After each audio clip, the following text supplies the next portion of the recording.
After losing everything in the divorce, I thought the nightmare was over. Then my former in-laws showed up demanding my worthless lakefront mansion. What they discovered hidden beneath the property turned their greed into a battle they never expected. My name is Nia, 34 years old, and somehow still healing from wounds my family inflicted. As a successful environmental geologist, I escaped their toxicity but maintained occasional contact.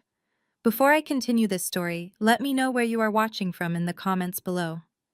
Hit like and subscribe if you have ever had to stand up to people who underestimated your worth. Growing up in the foster system meant survival was my only privilege. But when I married Julian, I was pulled into the sprawling mansions of the Atlanta Black elite. Inside their world, emotional coldness permeated every corner. Their lifestyle was a fortress of expectations I could never quite meet. My ex-husband Julian was a managing director at a top-tier investment fund, a man who built his career on charm and deception.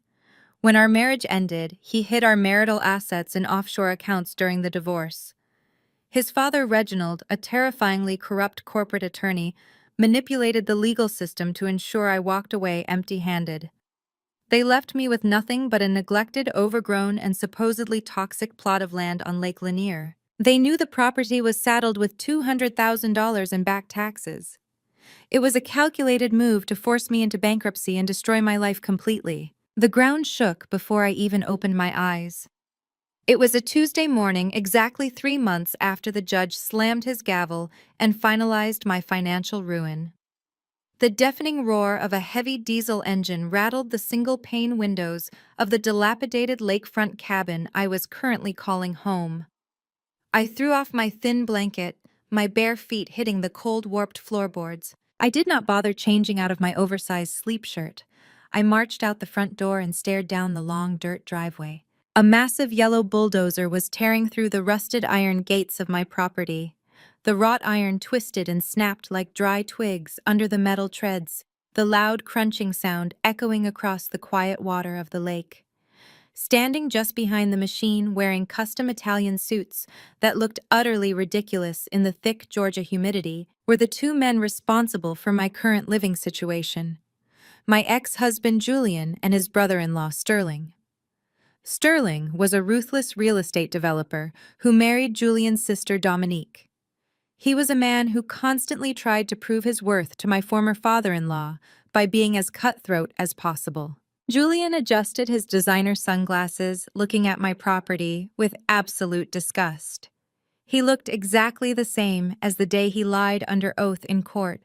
Perfect posture, expensive haircut, and a smirk that suggested he owned the world. Sterling signaled the bulldozer operator to cut the engine. The sudden silence was heavy, broken only by the sound of the lake lapping against the muddy shore and the distant call of a bird. "What do you think you are doing?" I shouted, walking straight toward them. The wet mud squished between my toes, but I refused to break eye contact. Julian smiled, that same arrogant smirk that used to make my heart flutter and now just made my stomach turn. "We are doing you a favor, Nia," Julian said, his voice dripping with condescension. "Look at this place. You are living in a literal swamp. Sterling's company is taking it off your hands so you can finally move on." "You do not own this land," I stated calmly, stopping a few feet away from them and crossing my arms. "The deed is in my name." Sterling stepped forward, pulling a pristine white envelope from his jacket pocket. He wiped a speck of dust from his expensive lapel before speaking. "Actually, Nia, my development firm filed a municipal claim this morning. You owe $200,000 to the county in back taxes. You have 0 cash in your accounts. Your credit is completely destroyed. We are initiating a hostile takeover of the property to cover the tax burden. You should be thanking us for saving you from federal tax evasion charges." They were acting like kings of Atlanta, untouchable and supreme. They genuinely believed that because they had money and influence, they could simply march onto my property and bully me into submission. Julian tossed the white envelope onto the hood of my rusted car. "Pack your bags, loser." Julian laughed, his voice echoing with cruelty.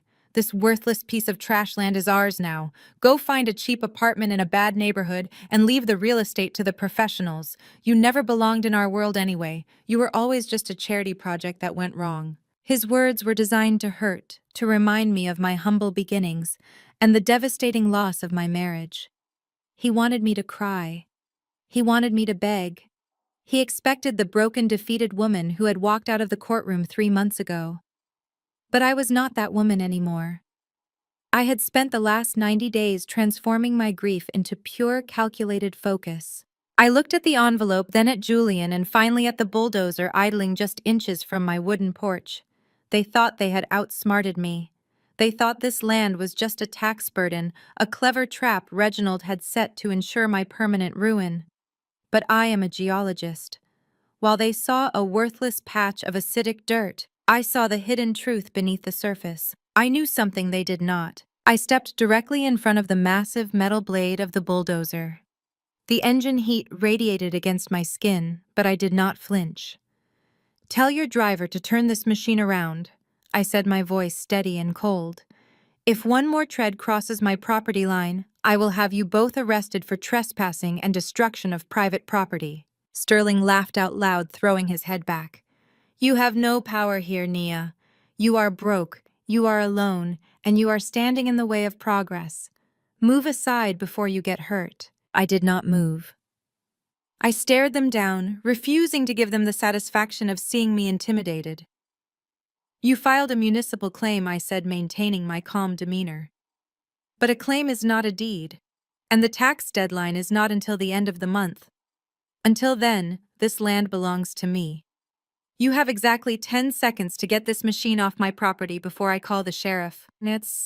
Julian shook his head, looking at me with fake pity. "You are delusional, Nia. You have always been delusional. You cannot afford to fight us. My father has judges in his pocket. We will tie you up in litigation until you are starving on the street. Just take the envelope. There is a bus ticket inside and enough cash to rent a room somewhere far away from us." I smiled then. It was a small, knowing smile that made Julian falter for a fraction of a second. I reached out, picked up the envelope from the hood of my car, and slowly tore it in half, letting the pieces fall into the mud. "I am not going anywhere, Julian," I said softly. "And I am definitely not giving you this land." Sterling's face turned red with anger. He gestured aggressively to the bulldozer operator. "Start the engine," he yelled. "We are clearing this trash today." The diesel engine roared to life, a thick cloud of black exhaust billowing into the humid morning air. The massive machine lurched forward, the heavy blade inching closer to where I stood. The ground vibrated beneath my feet, sending a tremor of pure adrenaline through my body. I did not step back.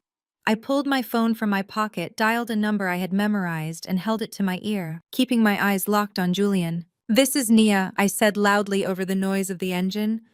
"I have 2 trespassers destroying my property at Lake Lanier. Yes, they are operating heavy machinery. I need deputies here immediately." Sterling cursed under his breath and signaled the driver to stop. He knew they were operating in a legal gray area. They had hoped to intimidate me into leaving before the law got involved. They had not expected resistance. "You are making a huge mistake," Julian snarled, his charming facade completely gone. "You are playing a game you do not understand. We will crush you, Nia." I put my phone back in my pocket. "The game has not even started yet, Julian. Now get off my land." The 2 men stared at me, pure hatred burning in their eyes. They had come to gloat, to deliver the final blow to my dignity. Instead, they were retreating. Sterling signaled the driver to back the bulldozer out of the driveway. The machine clanked and groaned as it reversed, leaving deep, ugly scars in the earth. Julian pointed a finger at me as he walked back toward his luxury vehicle. "This is not over," he shouted. "You will regret this. You will come crawling to us, begging for a way out." I watched in silence as they climbed into their expensive cars and drove away, the bulldozer slowly rolling down the street behind them. The quiet of the lake returned, but the air was still thick with tension. I looked down at the torn envelope in the mud, then turned my gaze toward the water. They were desperate to get this land. Their aggressive tactics confirmed what my preliminary geological surveys had already suggested. They had somehow discovered a piece of the secret. But they did not know the whole truth. They did not know the magnitude of what lay beneath my feet. And they definitely did not know that I had already set a trap that would swallow their entire empire whole. I walked back into the drafty cabin and closed the door. The interior was sparse, furnished only with a worn-out sofa, a small folding table, and stacks of geological survey maps scattered across every available surface. This cabin was a far cry from the luxurious Buckhead mansion I had shared with Julian, but it was mine. Every splintered floorboard, every leaky faucet, it all belonged to me. For the past 3 months, I had lived in isolation, analyzing soil samples, reviewing historical land surveys, and cross-referencing topological data. I had barely slept, fueled by a relentless desire to understand why Reginald had so easily surrendered this specific property during the divorce negotiations. Reginald was a man who fought over pennies, so he never surrendered anything unless it served a larger purpose. My research had uncovered the truth. The high acidity of the topsoil, the very thing that made the land look dead and worthless, was actually a byproduct of a massive dormant geothermal aquifer buried deep beneath the bedrock. It was a rare and incredibly valuable geological anomaly. I knew that a major international tech conglomerate had been quietly scouting the greater Atlanta area for months, searching for a location to build a revolutionary eco-friendly data center. They needed a massive natural cooling source. They needed exactly what was sitting directly underneath my dilapidated cabin. Julian and Sterling's sudden arrival confirmed my suspicions. Reginald must have caught wind of the tech conglomerate's search.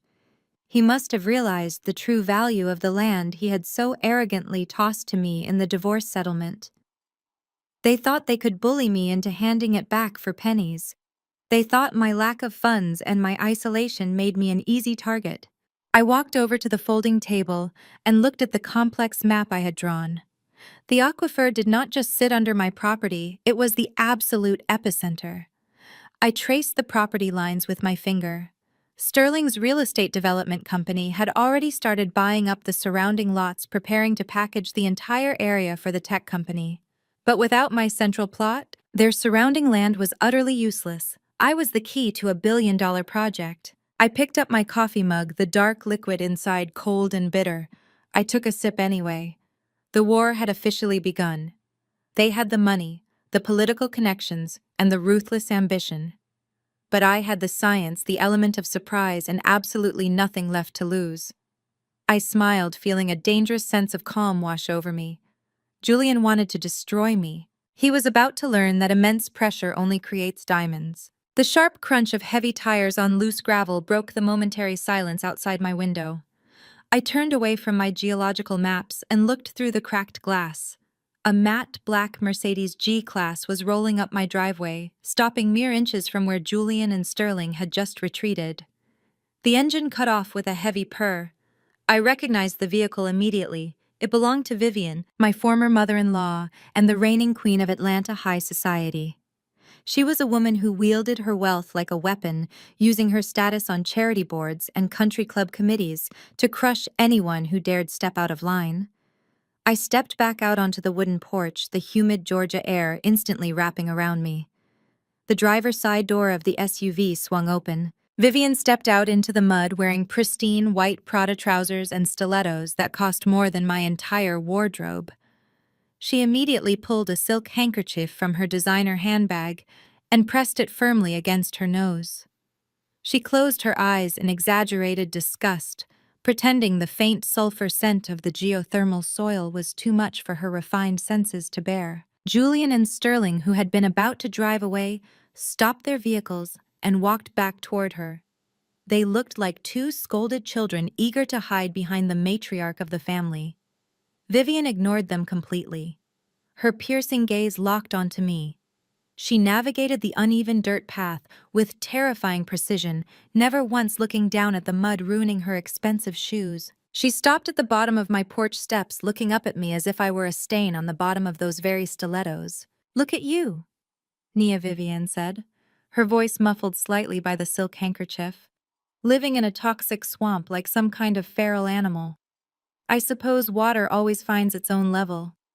You could have left our family with a shred of dignity, but instead you choose to wallow in this filth just to be stubborn." I crossed my arms, refusing to let her see the anxiety spiking in my chest. I am not wallowing, Vivian. I am standing on my own property, a concept your son and son-in-law seem to have trouble grasping. Vivian lowered the handkerchief, a cold, calculated smile forming on her perfectly painted lips. Your property? She laughed, a sharp, humorless sound that echoed across the lake. This land is a financial sinkhole just like you were to my son. Julian gave you everything. He elevated you from whatever foster care nightmare you came from, and you repaid him with endless demands. Now you are sitting on a plot of dead earth with a $200,000 tax lien hanging over your head. You are an embarrassment to the family name Nia. You always have been. She reached into her handbag and pulled out a crisp piece of paper. She held it between her manicured fingers for a moment before tossing it casually into the dirt at my feet. It was a cashier check. I could clearly read the bold print across the top. $10,000. Take the money, Nia Vivian commanded, her voice dropping to a dangerous whisper. Pick up that check, go find a cheap lease in a rough neighborhood where you actually belong, and sign the deed over to Sterling today. Consider it a final act of charity from the family you disappointed. If you sign the paperwork now, we will handle the tax foreclosure before it becomes public record. I will not have my social circle reading about my former daughter-in-law having her land seized by the county like some common vagrant. Julian stepped forward, emboldened by his mother's presence. Just take the deal, Nia. You are out of options. You have zero leverage. I looked down at the $10,000 check lying in the Georgia mud. A few months ago, when I was completely blinded by grief and betrayal, that sum of money might have seemed like a lifeline. I might have picked it up, cried, and surrendered to their overwhelming power. But the woman they broke was gone. I was a scientist. I relied on hard facts, unbreakable data, and absolute precision. And the fact was, they were standing on a gold mine trying to buy it with pocket change. I slowly looked up from the check, meeting Vivian's icy glare with one of my own. I did not move to pick up the paper. Instead, I calmly reached into my pocket, pulled out my smartphone, and tapped the screen once. I had kept the line open. Vivian frowned, her perfect eyebrows knitting together in confusion. What are you doing? I gave you an order. Pick up the check and sign the deed. I smiled, placing my phone back into my pocket. I am not signing anything, Vivian, and you might want to step back from my property line. The mud is ruining your Prada, and your presence is ruining my morning. How dare you speak to me like that? Vivian snarled, taking a step up onto the bottom stair of my porch. I can crush you with a single phone call, Nia. I can make sure no environmental consulting firm in this state ever looks at your resume. I will ruin you. Before she could finish her threat, the piercing wail of police sirens shattered the quiet morning air. The sound bounced off the water of the lake, growing louder and closer by the second. Julian spun around, looking back up the long dirt driveway. Sterling's face drained of color as two local sheriff cruisers came tearing down the path, their red and blue lights flashing brilliantly against the green canopy of the trees. The vehicles skidded to a halt directly behind Vivian's pristine Mercedes, kicking up a shower of gravel and dust. 4 heavily armed deputies stepped out of the cruisers, hands resting cautiously on their duty belts. The lead officer, a tall, broad-shouldered man with a stern expression, walked straight toward our standoff. Who called in the trespassing complaint? The sheriff asked, his voice booming over the lingering sound of the diesel engine. I raised my hand, keeping my eyes locked on Vivian. I did, Sheriff. These 3 individuals and their bulldozer operator are on my private property without permission. I have asked them to leave and they have refused. They are attempting to intimidate me into signing over my deed. Julian rushed forward, waving his hands frantically. Officer, this is a massive misunderstanding. I am Julian, and this is my mother, Vivian. You might know my former father-in-law, Reginald. He is a very prominent attorney in Atlanta. We are just dealing with a family dispute. My ex-wife here is facing tax foreclosure, and my brother-in-law's company is simply moving in equipment to secure the municipal claim. We are legally within our rights. The sheriff turned his attention to Julian, unimpressed by the name dropping. Is that right? He asked dryly. He looked over at me. Do they have a legal right to be on this land? No, sir, they do not. I stated clearly, pulling a folded legal document from my back pocket and handing it to the officer. That is a certified copy of my deed. As for the tax lien, they keep mentioning the county deadline for payment is not for another 30 days. Until that deadline passes and a formal court order is issued, this land is entirely my private property. They have zero municipal claims, zero legal standing, and absolutely no right to be here. The sheriff reviewed the document quickly, nodding as he verified my name. He turned back to Julian and Sterling, his expression hardening. The lady knows the law. A pending tax lien does not give you permission to invade private property with heavy machinery. You boys are trespassing. Sterling tried to intervene, pulling out his own phone. Let me call Reginald. He can explain the municipal codes to you, Deputy. We have filed the preliminary paperwork. I do not care who you call, the sheriff interrupted, placing a hand firmly on his radio. You have 2 minutes to get yourselves that bulldozer and these vehicles off this property, or I am placing all of you under arrest for criminal trespassing and harassment. Do I make myself clear? Julian opened his mouth to argue, but Vivian held up a hand, silencing him instantly. She was furious, her chest heaving with suppressed rage, but she was also a master of self-preservation. She knew that getting arrested in the mud of Lake Lanier was not a headline she could spin to her country club friends. She looked down at the $10,000 check now completely ruined by the wet dirt, and then looked back up at me. The mask of the polished socialite slipped, revealing the ruthless, vindictive predator underneath. Her eyes narrowed into deadly slits, promising absolute destruction. You think you have won today, Naya, Vivian said, her voice dripping with pure venom. You think calling the police makes you smart, but you just declared war on a family that owns this city. You want to keep this swamp fine. Keep it. But I promise you, by the time I am finished with you, you will not even have the dirt beneath your fingernails. I will strip you of your dignity, your career, and your sanity. You will beg me to take this land. I held her gaze, refusing to let her see any fear. I look forward to watching you try, Vivian. Now get off my property. Vivian turned sharply on her ruined heels and marched back to her Mercedes. Julian and Sterling scrambled to their own cars, signaling the bulldozer driver to immediately retreat up the driveway.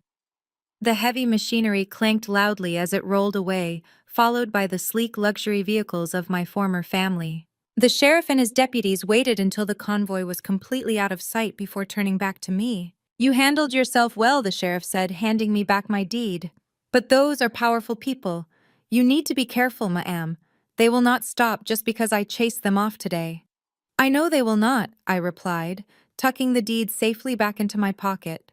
But neither will I. The deputies returned to their cruisers and drove slowly up the path, leaving me alone once more. The silence of the lake washed over the property, but the air still crackled with the energy of the confrontation. I looked down at the torn pieces of the envelope and the ruined check slowly sinking into the mud. They had tried to break me with intimidation, with money, and with their overwhelming sense of entitlement, but they had failed to realize that their arrogance was their greatest weakness. Vivian's threat echoed in my mind. She promised to strip me of my career and my dignity. She was going to unleash Reginald's legal power and Julian's financial manipulation to starve me out before the 30-day tax deadline. They thought they were fighting a desperate woman clutching at a worthless piece of land. I walked back into my cabin and booted up my laptop.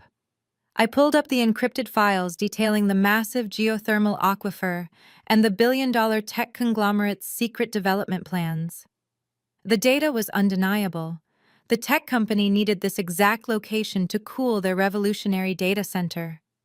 Without my land, their entire regional infrastructure plan was dead in the water. Vivian and Reginald were about to play every dirty trick in the book to take this property, completely unaware that they were stepping into a trap I had meticulously designed.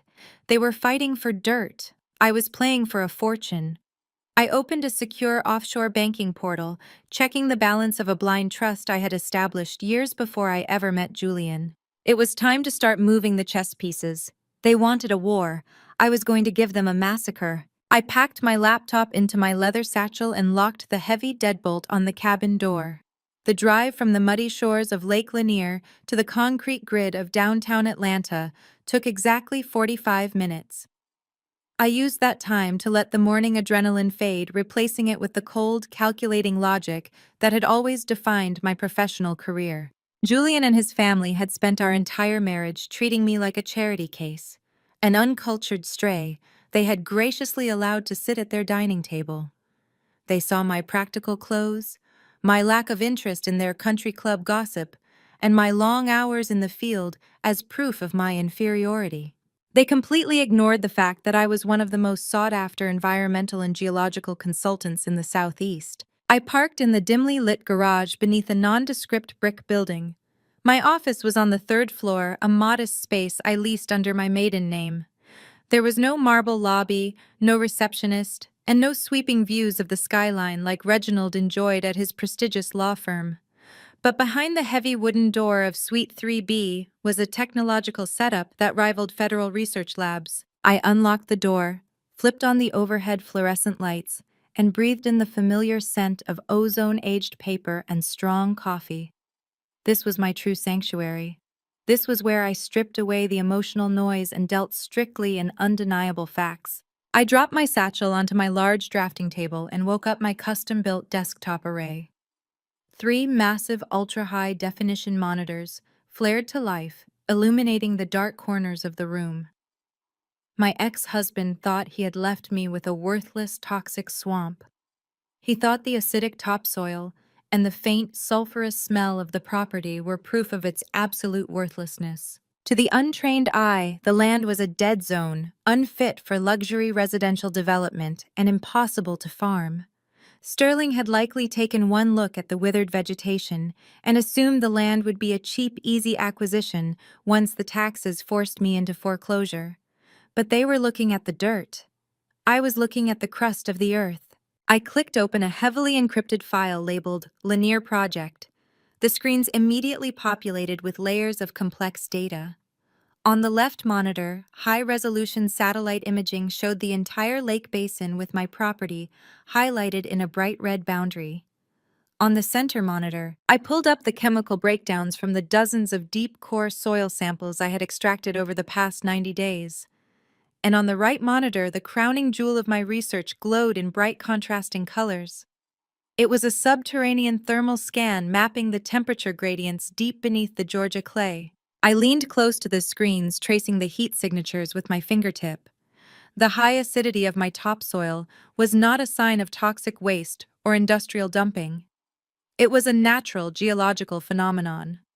Buried hundreds of feet beneath the bedrock of my property lay a massive dormant geothermal aquifer.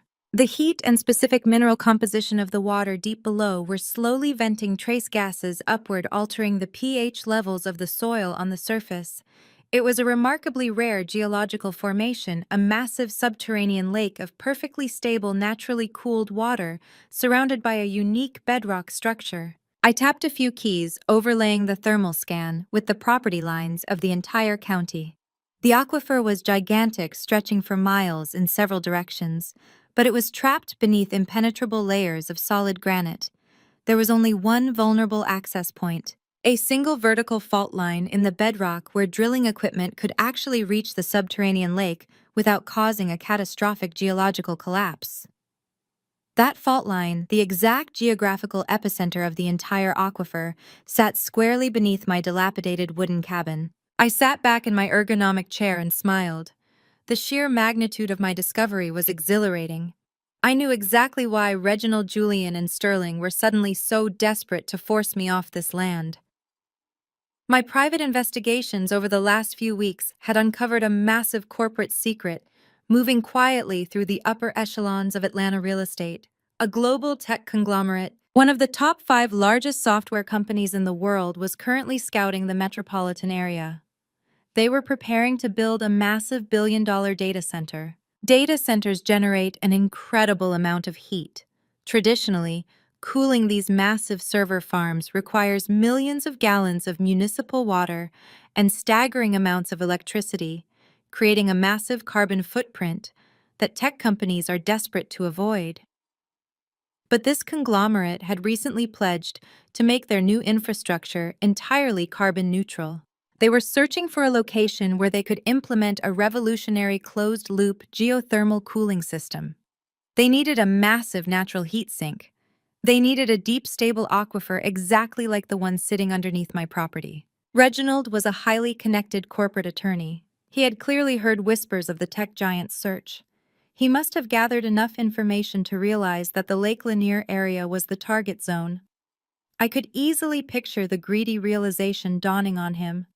He had convinced Julian to dump the property on me during the divorce, thinking it was a worthless liability. When he discovered the tech company's interest in the region, he panicked. He instructed Sterling to start buying up the cheap surrounding lots through a shell company preparing to package a massive real estate deal to present to the tech executives. But Reginald and Sterling were just real estate vultures. They did not understand the geology. They had looked at property maps, but they had not looked at the bedrock. They wrongly assumed that because they owned the acreage surrounding my lot, they could simply drill down and access the water from anywhere. They did not know about the granite shield. They did not know that my tiny, seemingly insignificant parcel of land was the only viable entry point for the entire cooling system. Without my land, the tech company could not access the aquifer. Without the aquifer, the billion-dollar eco-friendly data center could not be built. Sterling's development company had likely borrowed millions of dollars to acquire the surrounding lots, banking on a massive payout from the tech conglomerate. They were leveraging their entire corporate future on a real estate deal that was physically impossible to execute without my explicit cooperation. I pulled up the latest tax assessment for my property, $200,000. That was the number Julian and Vivian used to mock me. It was the amount they thought would break me. I minimized the tax document and opened the corporate valuation models I had drafted based on the tech company's previous acquisitions of geothermal sites. The numbers were staggering. The leasing rights for the primary access point to a geothermal heat sink of this magnitude, combined with the strategic value of the eco-friendly infrastructure, completely rewrote the property value. My land was not worth $200,000. At a conservative estimate, it was worth $80 million. 80 million. The number glowed on my screen bright and undeniable. I let the reality of it wash over me. My former family had spent our entire marriage making me feel small, poor, and insignificant. They had stripped me of my marital assets, frozen me out of their social circles, and tried to humiliate me into submission. They thought my geology career was a quaint hobby. They were about to find out that my science was the weapon that would dismantle their entire lives. I reached into my desk drawer and pulled out a fresh legal pad. It was time to map out the next phase of my retaliation. Vivian had promised to destroy my life, threatening to use her social influence to ruin my consulting career. Reginald was undoubtedly preparing a barrage of malicious legal filings to freeze my remaining meager assets and force the tax foreclosure. They were going to try and starve me out. They wanted to make me so desperate that I would surrender the deed just to survive. I needed to secure my ownership of the land against any legal maneuvers Reginald might try. More importantly, I needed to let them dig their own graves. I needed Sterling to confidently present his flawed development package to the tech executives. I needed him to publicly stake his company's reputation and financial stability on the acquisition of the lakefront property. The higher they climbed, the harder the fall would be when I pulled the geographical rug out from under them. I picked up my pen and wrote down a single name on the yellow paper. Reginald. The corrupt patriarch of the family would not wait for the tax deadline. He was too smart and too vicious for that. If intimidation and bribery did not work, he would turn to the courts. He would fabricate a reason to tie up my finances, ensuring I could not pay the county even if I managed to secure a loan. I needed to prepare my accounts and brace for impact. I ripped the page from the legal pad and pinned it to the corkboard beside my monitors. The bulldozer and Vivian's ridiculous bribe were just the opening skirmishes. The real battle was going to happen in boardrooms, in courtrooms, and in the harsh light of public opinion. I turned back to my keyboards, my fingers flying across the keys as I began preparing my geographical reports for the ultimate ambush. I was no longer fighting for survival. I was orchestrating an absolute financial slaughter. The fluorescent lights of the upscale Buckhead grocery store hummed relentlessly overhead, casting a sterile white glow over the aisles. I was navigating the polished floors with a carefully calculated list. My mind was still running complex simulations on geological strata, geothermal venting, and corporate property valuations. But my physical reality required immediate sustenance. I had spent the last 24 hours locked in my office plotting the absolute financial slaughter of my former family. Now I needed coffee-lean proteins and fresh produce to keep my stamina up for the impending war. I placed my modest selection of items onto the black conveyor belt. The cashier, a young man who looked entirely bored with his existence, scanned the groceries with agonizing slowness. Behind me, a line was beginning to form. A woman in a tailored Chanel blazer shifted her weight impatiently, her heavy diamond bracelets clinking against her shopping cart. It was the exact type of crowd Vivian associated with a crowd that fed on appearances and judged worth by zip codes. $84.12, the cashier mumbled, holding out his hand for payment. I pulled my sleek metal business debit card from my wallet and swiped it through the machine. The terminal processed the request for 2 seconds before emitting a sharp, unpleasant beep. The digital screen flashed bright red. Declined. I frowned, keeping my expression perfectly neutral. Try it again. The chip might be dirty. He wiped the card against his apron and inserted it directly into the slot. Another harsh beep echoed through the quiet checkout lane. Still declined, ma'am. The woman behind me sighed loudly, a dramatic exhale designed to let everyone know she was being inconvenienced. I ignored her. I pulled out my personal debit card, an account held by a completely different financial institution, and inserted the chip. Beep declined. A cold, creeping sensation washed over me, starting at the base of my skull and traveling down my spine. This was not a banking error. A single declined card was a glitch. 2 declined cards across different banks was a targeted strike. Ma'am, do you have another form of payment? The cashier asked, his voice louder now, drawing the attention of the surrounding lanes. Are you going to pay or not? I looked at the groceries, then at the growing line of irritated Buckhead elites staring at me. They were waiting for me to panic. They expected the flush of humiliation, the frantic searching through a purse for loose cash, the shameful stammering apology of a woman who could not afford her groceries. I gave them absolutely nothing. I calmly placed my debit cards back into my wallet, looked the cashier dead in the eye, and offered a terrifyingly serene smile. Keep the groceries. I have an urgent matter to attend to. I turned on my heel and walked out through the sliding glass doors, my head held high, my posture absolute iron. I did not rush. I did not look back.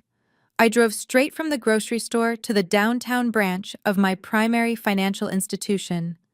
I bypassed the tellers, ignored the receptionist, and walked directly into the glass-walled office of the branch manager. He was a man who had handled my consulting firm's accounts for the past 3 years. He looked up from his computer screens, his face instantly draining of color, as I walked through his door. Nia, he stammered, standing up so quickly, his heavy leather chair banged violently against the back wall. I was just about to call you. I am so sorry, but my hands are completely tied. Explain. I commanded, taking a seat across from his desk without waiting for an invitation. He nervously adjusted his tie, his hands trembling as he pulled a thick stack of legal documents from a manila file. We received a court order early this morning. A temporary emergency injunction freezing all of your assets. Both personal and business accounts are locked tight. The mandate came directly from Fulton County Superior Court. I snatched the paperwork from his desk. My eyes scanned the dense legal jargon, bypassing the standard boilerplates and hunting for the name of the plaintiff. There it was, printed in bold black ink. Reginald. My ex-father-in-law had not wasted a single second after Vivian's humiliating defeat at my property. Reginald was a terrifyingly corrupt corporate attorney who treated the legal system like his own personal weapon. He had filed an emergency motion accusing me of hiding and embezzling marital assets during our divorce proceedings. The motion claimed that my environmental consulting firm was nothing more than a shell company I had used to funnel Julian's money out of the marriage. It was an entirely fabricated, malicious lie. My business was built on my own grit and intellect long before Julian and I had ever exchanged vows. But in the hands of a connected attorney with deep pockets, a lie was just a tool. Reginald had bypassed standard family court procedures, pushing this emergency injunction straight to a judge he likely played golf with every Sunday at his exclusive country club. They froze everything, the branch manager whispered, looking genuinely terrified to even be holding the documents. You're checking your savings, your business operating capital. We cannot release a single dime until the injunction is lifted by a judge. And with the backlog in the family courts, getting a hearing to contest this could take weeks. Weeks!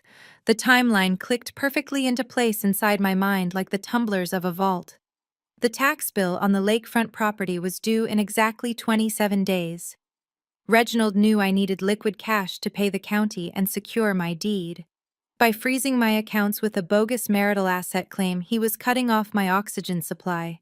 I stood up, dropping the useless legal papers back onto the manager's desk. "Thank you for your time," I said, my voice completely devoid of emotion. I walked out of the bank and into the sweltering heat of the Atlanta afternoon. The pavement radiated heat, mirroring the boiling rage I kept locked tightly behind my ribcage. As I reached my car, my phone vibrated in my pocket. The caller ID displayed a blocked number, but I knew exactly who was on the other end of the line. I answered on the second ring, lifting the phone to my ear but remaining totally silent. "I trust your trip to the grocery store was less than fruitful." Reginald's deep, gravelly voice echoed through the speaker. He sounded immensely pleased with himself, sitting in his leather-bound corner office, likely sipping a $200 glass of scotch.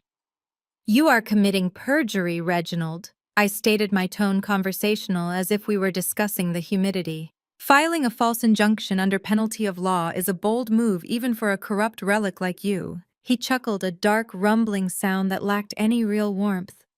"Perjury is a word used by people who cannot afford good lawyers, Naya. The law is not about truth. It is about leverage. And right now I have all of it. Julian told me about your little stunt with the sheriff yesterday. Vivian was quite displeased. I warned you during the divorce settlement not to make things difficult. You should have taken the $10,000 and walked away like a good little girl." "I prefer to stand my ground," I replied, unlocking my car door. "You are standing on quicksand," he countered, his voice dropping an octave, growing heavy with menace. "Your accounts are locked.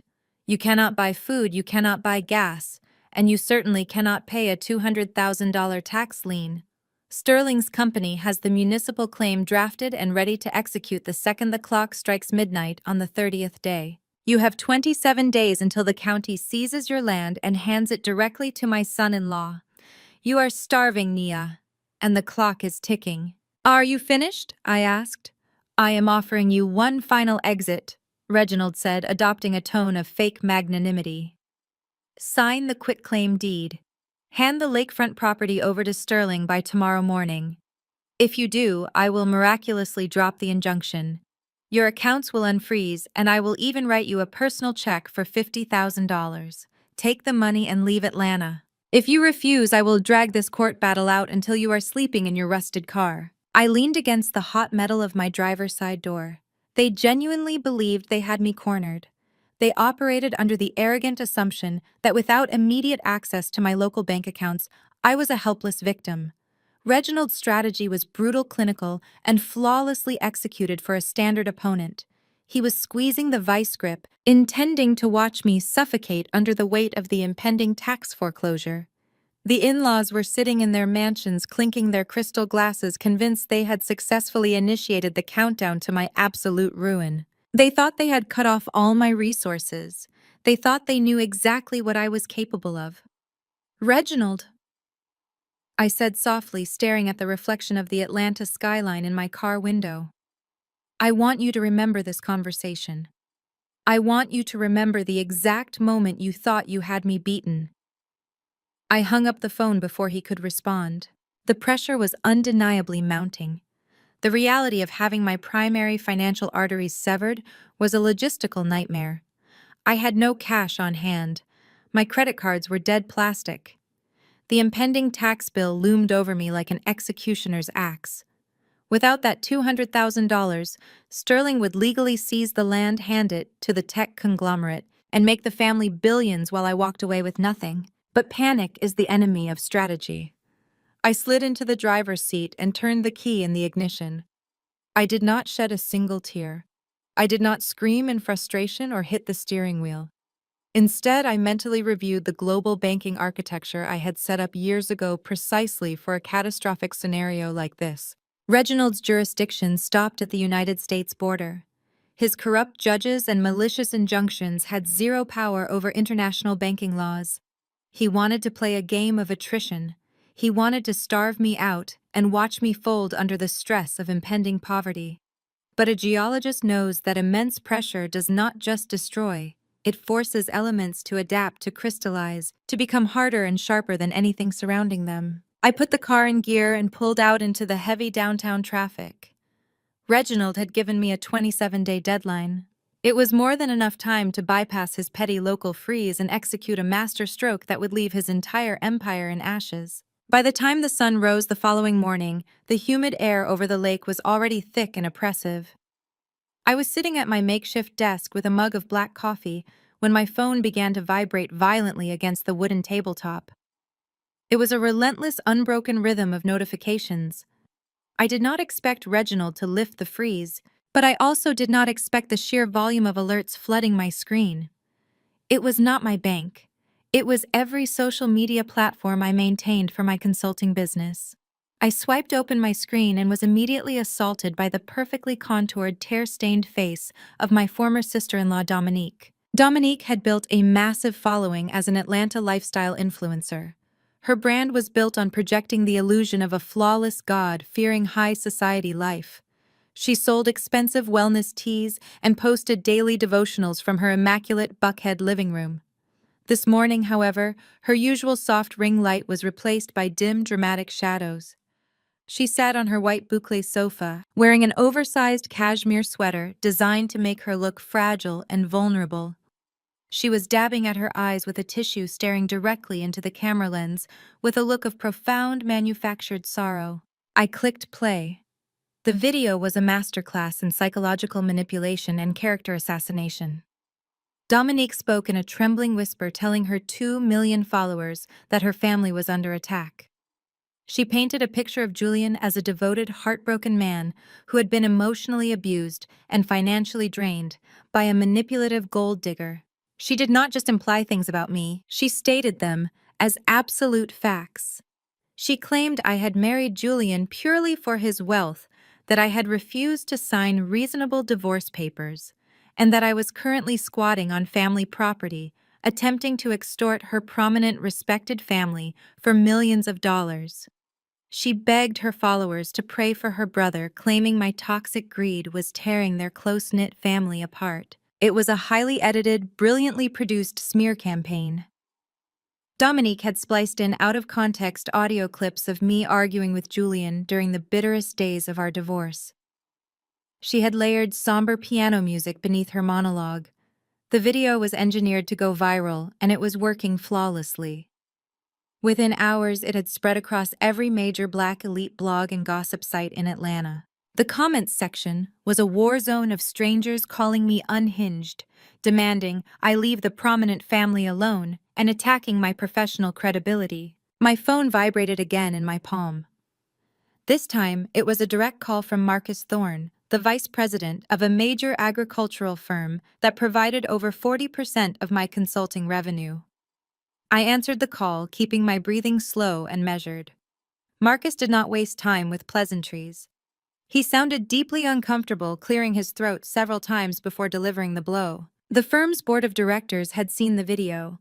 They were a company heavily reliant on public goodwill and government contracts, and they could not risk being associated with a viral PR nightmare. They were suspending my consulting contract indefinitely, effective immediately. Less than 20 minutes later, an email arrived from my second-largest client, a regional water management board. The message was legally sterile and brutally brief. Due to unforeseen circumstances and a shift in corporate direction, they were terminating our agreement. The in-laws were not just trying to starve me out by freezing my bank accounts. They were systematically destroying my ability to earn a living in the city of Atlanta. They wanted to ensure that even if I managed to slip out of Reginald's legal trap, I would have no professional reputation left to fall back on. Julian sent a text message right as I finished reading the termination email. It contained only 5 words: last chance to sign Nia. They honestly believed they had me completely surrounded. They thought that stripping away my income, destroying my reputation, and weaponizing their social influence would finally break my spirit. A lesser woman would have recorded a frantic response video. A lesser woman would have gone online crying and screaming about the injustice, trying desperately to defend her character to an audience of strangers who had already made up their minds. But I am a scientist.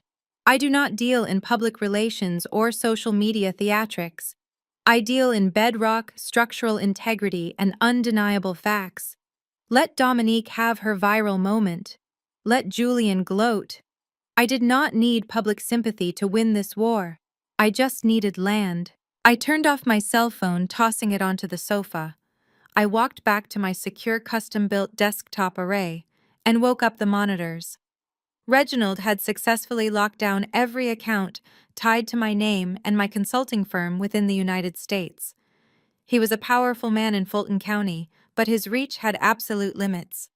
He could not touch what he did not know existed. Years before I ever met Julian, before I was pulled into the toxic orbit of his family's wealth, I had developed a proprietary soil testing methodology.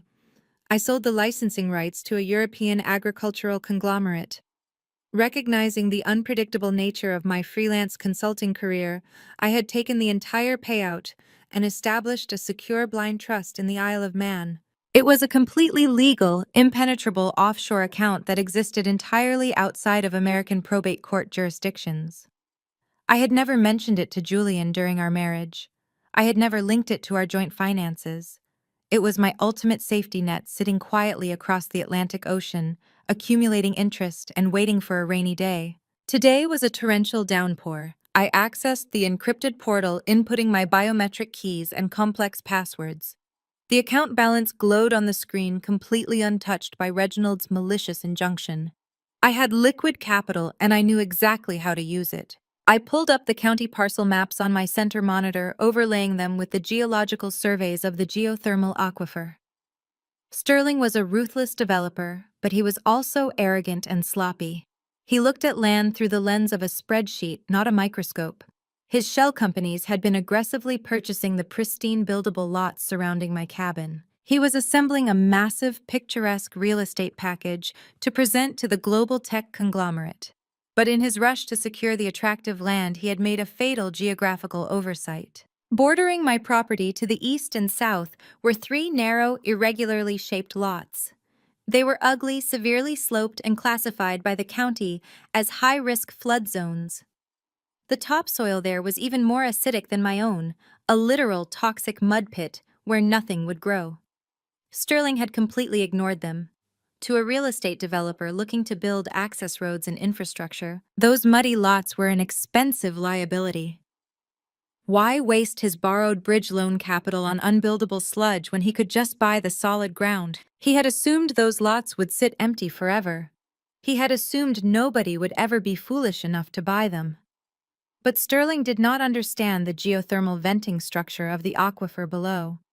Those three muddy lots did not just border my property. They formed a perfect unbroken horseshoe around the only viable drilling access point. If someone else owned those three lots, Sterling could not build a single access road, run a single power line, or lay a single cooling pipe to reach my central property.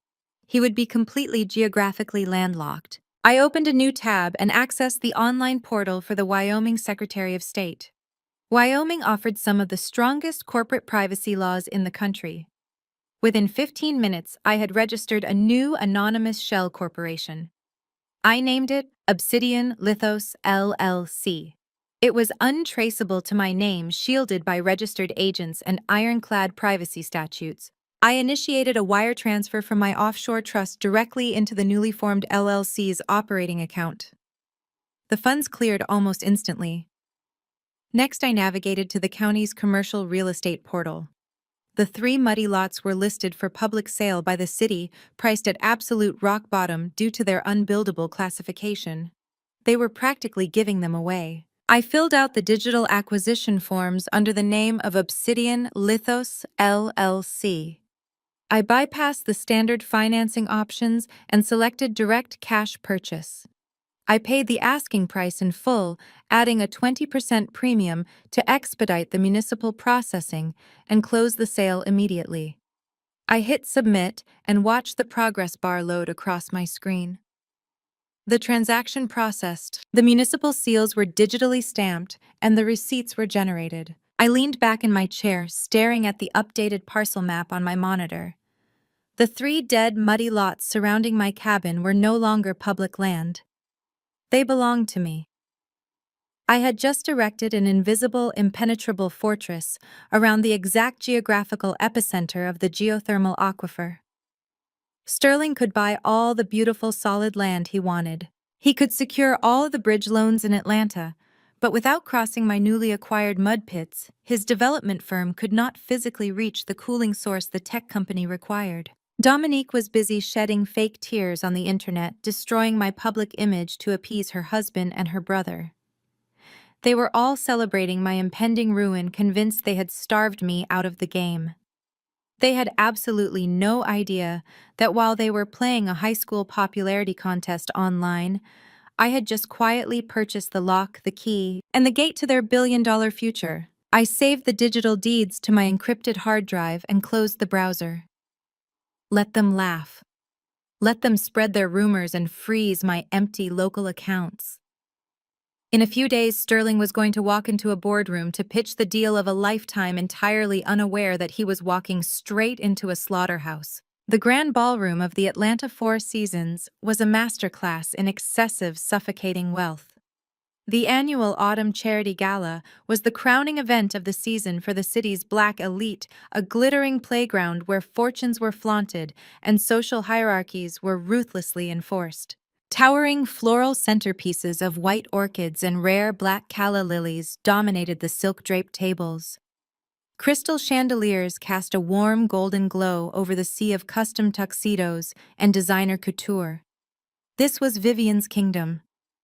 She sat on the charity's board of directors, reigning over the guest list with an iron fist to ensure only the most prominent, influential families were allowed past the velvet ropes. I stepped into the ballroom exactly 1 hour after the doors opened.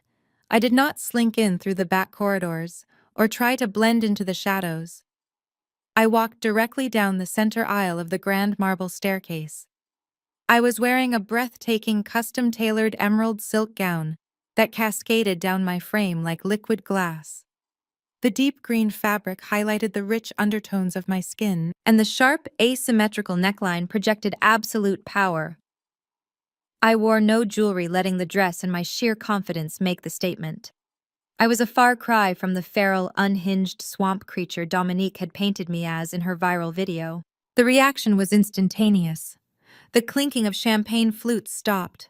The low murmur of wealthy networking ground to a halt. Heads turned and a heavy, suffocating silence rippled across the massive room. I could feel hundreds of eyes tracking my every movement, instantly recognizing me from the tear-stained smear campaign that had saturated their social media feeds over the last 48 hours. I kept my chin high and my steps measured, gliding across the polished floor with the absolute certainty of an apex predator stepping into a cage of frantic birds. Vivian intercepted me before I even reached the main dining floor. She was flanked immediately by Dominique, who looked like she was vibrating with a mix of fury and excitement. Vivian wore a severe black velvet gown, her face twisted into a mask of pure aristocratic rage. Dominique had her smartphone clutched tightly in her manicured hand, her thumb hovering over the record button, practically begging me to do something reactive she could post online. "What are you doing here?" Vivian hissed, keeping her voice low so it would not echo, but infusing every syllable with pure venom. "This is a private, ticketed charity event for respected members of the community. It is not a soup kitchen, Nia. I am fully aware of what kind of event this is." "Vivian," I replied smoothly, not breaking my stride until I was standing inches from her face. "And I am here to enjoy the evening." "You are insane!" Dominique spat, stepping forward to block my path. "After what you did to my brother, after trying to extort us, you actually have the nerve to show your face in public. You are a gold-digging sociopath. I should go live right now and let everyone see you trespassing." Vivian raised her hand, silencing her daughter, and signaled 2 heavily muscled security guards standing near the ballroom entrance. "You are not on the guest list, Nia. You have humiliated this family enough. Escort her out." Vivian commanded the guards as they approached. "She is trespassing." The larger of the two guards reached for my arm. I did not flinch. Instead, I smoothly pulled a heavy gold-embossed envelope from my small clutch and handed it directly to the floor manager, who had jogged over to manage the commotion. "I believe you will find my presence is fully accounted for," I stated clearly, my voice carrying just enough for the surrounding tables to hear. The manager opened the envelope, scanned the heavy cardstock, and immediately paled. "Mrs. Vivian," he stammered, looking terrified to contradict the board member. "She has a ticket, a platinum-level sponsor ticket. It was purchased under the corporate name Obsidian Lithos LLC." Vivian's eyes narrowed into deadly slits. She did not know what Obsidian Lithos was, but she knew what a platinum sponsorship cost. It was a $25,000 table. Her mind was undoubtedly racing, trying to figure out how a woman with completely frozen bank accounts had managed to secure a premium seat at her exclusive gala. She could not legally throw out a platinum sponsor without causing a massive scene and risking the charity's funding. "Fine," Vivian snarled, leaning in so close I could smell the expensive gin on her breath. "You bought a ticket with whatever pennies you managed to hide from the courts. But I am still on the board of this charity, and I control the seating chart." She snapped her fingers at the floor manager. "Put her at table 30, and make sure she stays there." The floor manager looked apologetic as he guided me away from the pristine center of the ballroom. Table 30 was not just in the back. It was shoved into a dark, drafty alcove directly next to the swinging metal doors of the main kitchen. Waiters rushed past in a frantic blur, carrying massive trays of food. The loud crash of industrial dishwashers and the shouting of the culinary staff completely drowned out the elegant string quartet playing on the main stage. It was the ultimate social insult, a petty display of power designed to make me feel isolated, insignificant, and humiliated. I sat down at the empty table, gracefully arranging the folds of my emerald gown. I picked up my crystal water glass and took a sip, watching the glittering crowd from the shadows. Vivian thought she had put me in my place. She thought she was punishing me. But from my vantage point by the kitchen, I had a perfect, unobstructed view of the entire ballroom. I could see every player on the board. It did not take long for the next wave of the attack to arrive. Julian came strolling through the tables wearing a custom-tailored tuxedo and a smile dripping with unearned arrogance. Clinging tightly to his arm was a stunning, incredibly young woman dripping in Cartier diamonds. She had the polished, empty look of a woman who had never worked a day in her life, fully funded by a massive family trust. This was the new wealthy fiancé Dominique had relentlessly praised online. Julian stopped right in front of my table, deliberately blocking my view of the stage. He looked around the noisy, cramped alcove and let out a sharp, mocking laugh. "Table 30. Julian sneered, shaking his head. "Right next to the garbage disposal. I suppose my mother is finally putting things exactly where they belong." The young woman giggled, a high, irritating sound, and leaned closer to Julian. "Is this her baby?" she asked, looking down at me as if I were an exhibit at a zoo. "The one your sister warned everyone about. She does not look very dangerous, just desperate." "She is desperate, Penelope." "That is what happens when you try to fight out of your weight class," Julian said. He leaned his hands on my table, bringing his face down to my level. The smell of his expensive cologne made my stomach turn. "I hear you had some trouble at the grocery store this week, Nia. Reginald told me the bank froze every single dime you have. Not so arrogant now, are you? You cannot even buy a loaf of bread, let alone fight a legal war against my family." I remained perfectly still, resting my hands in my lap. I did not give him the satisfaction of looking away or showing a single trace of anger. "You should have taken the deal," Julian whispered, his eyes gleaming with malicious joy. "You should have taken the $10,000 and signed over the swamp. Now the courts have your accounts locked tight and that tax bill is due in a few weeks. You are completely out of options. Sterling is going to seize that land, and by the end of the month, you are going to be homeless. You will be living on the street and my family will not lift a single finger to help you. You really should just give up," Penelope added, adjusting a massive diamond ring on her left hand. "Julian is being too nice. If you sign the papers now, maybe they will give you enough bus fare to leave Atlanta. It is honestly embarrassing watching you drag this out." I let the noise of the kitchen crash behind me for a long moment before I finally spoke. My voice was calm, steady, and razor-sharp. "You look beautiful tonight, Penelope," I said, directing my gaze entirely to the young woman. "I see Julian is already spending the money he thinks he is going to make off my property." Julian bristled, his face reddening instantly. "I do not need your property to buy my fiancé diamonds, Nia. I am a partner at a top-tier logistics firm. You are a glorified middleman living off your mother's trust fund." I corrected him smoothly, shifting my eyes back to his. "And you are currently counting on your brother-in-law to close a real estate deal that you physically cannot execute. You think freezing my bank accounts is a victory? You think Reginald's little legal injunction means you have won? It means you are ruined," Julian snapped, dropping his sophisticated facade. "You have nothing. You are nothing. Enjoy your dinner by the kitchen doors, Nia. It is the last expensive meal you will ever have." I smiled, a slow, dangerous curve of my lips that made Julian instinctively step back from the table. "I am perfectly comfortable right here, Julian. Because unlike you, I know exactly what is buried underneath the dirt. You go ahead and enjoy the gala. Dance, drink champagne, and celebrate your imaginary victory. Because when the music stops, you are going to realize you built your entire future on a foundation that I already own." Julian scoffed, shaking his head as if dealing with a delusional patient. "You have lost your mind. Come on, Penelope, the smell of the kitchen is ruining my appetite." They turned and walked back toward the glittering center of the ballroom, laughing together as they joined Vivian and Dominique at the head table. I watched them go, completely unbothered by the noise, the draft, or the social isolation. Julian thought he was watching a woman drowning. He had no idea he was standing in the middle of a trap that was already snapping shut. The clinking of silverware and the low hum of affluent networking slowly faded as the string quartet brought their performance to a graceful close. A heavy, expectant hush settled over the grand ballroom of the Four Seasons.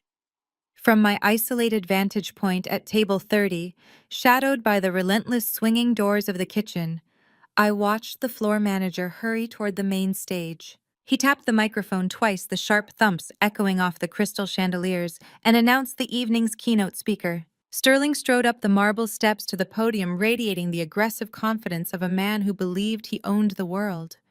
He was dressed impeccably in a midnight blue tuxedo, his posture straight, his smile a practiced weapon of corporate charm. This was the moment he had been waiting for.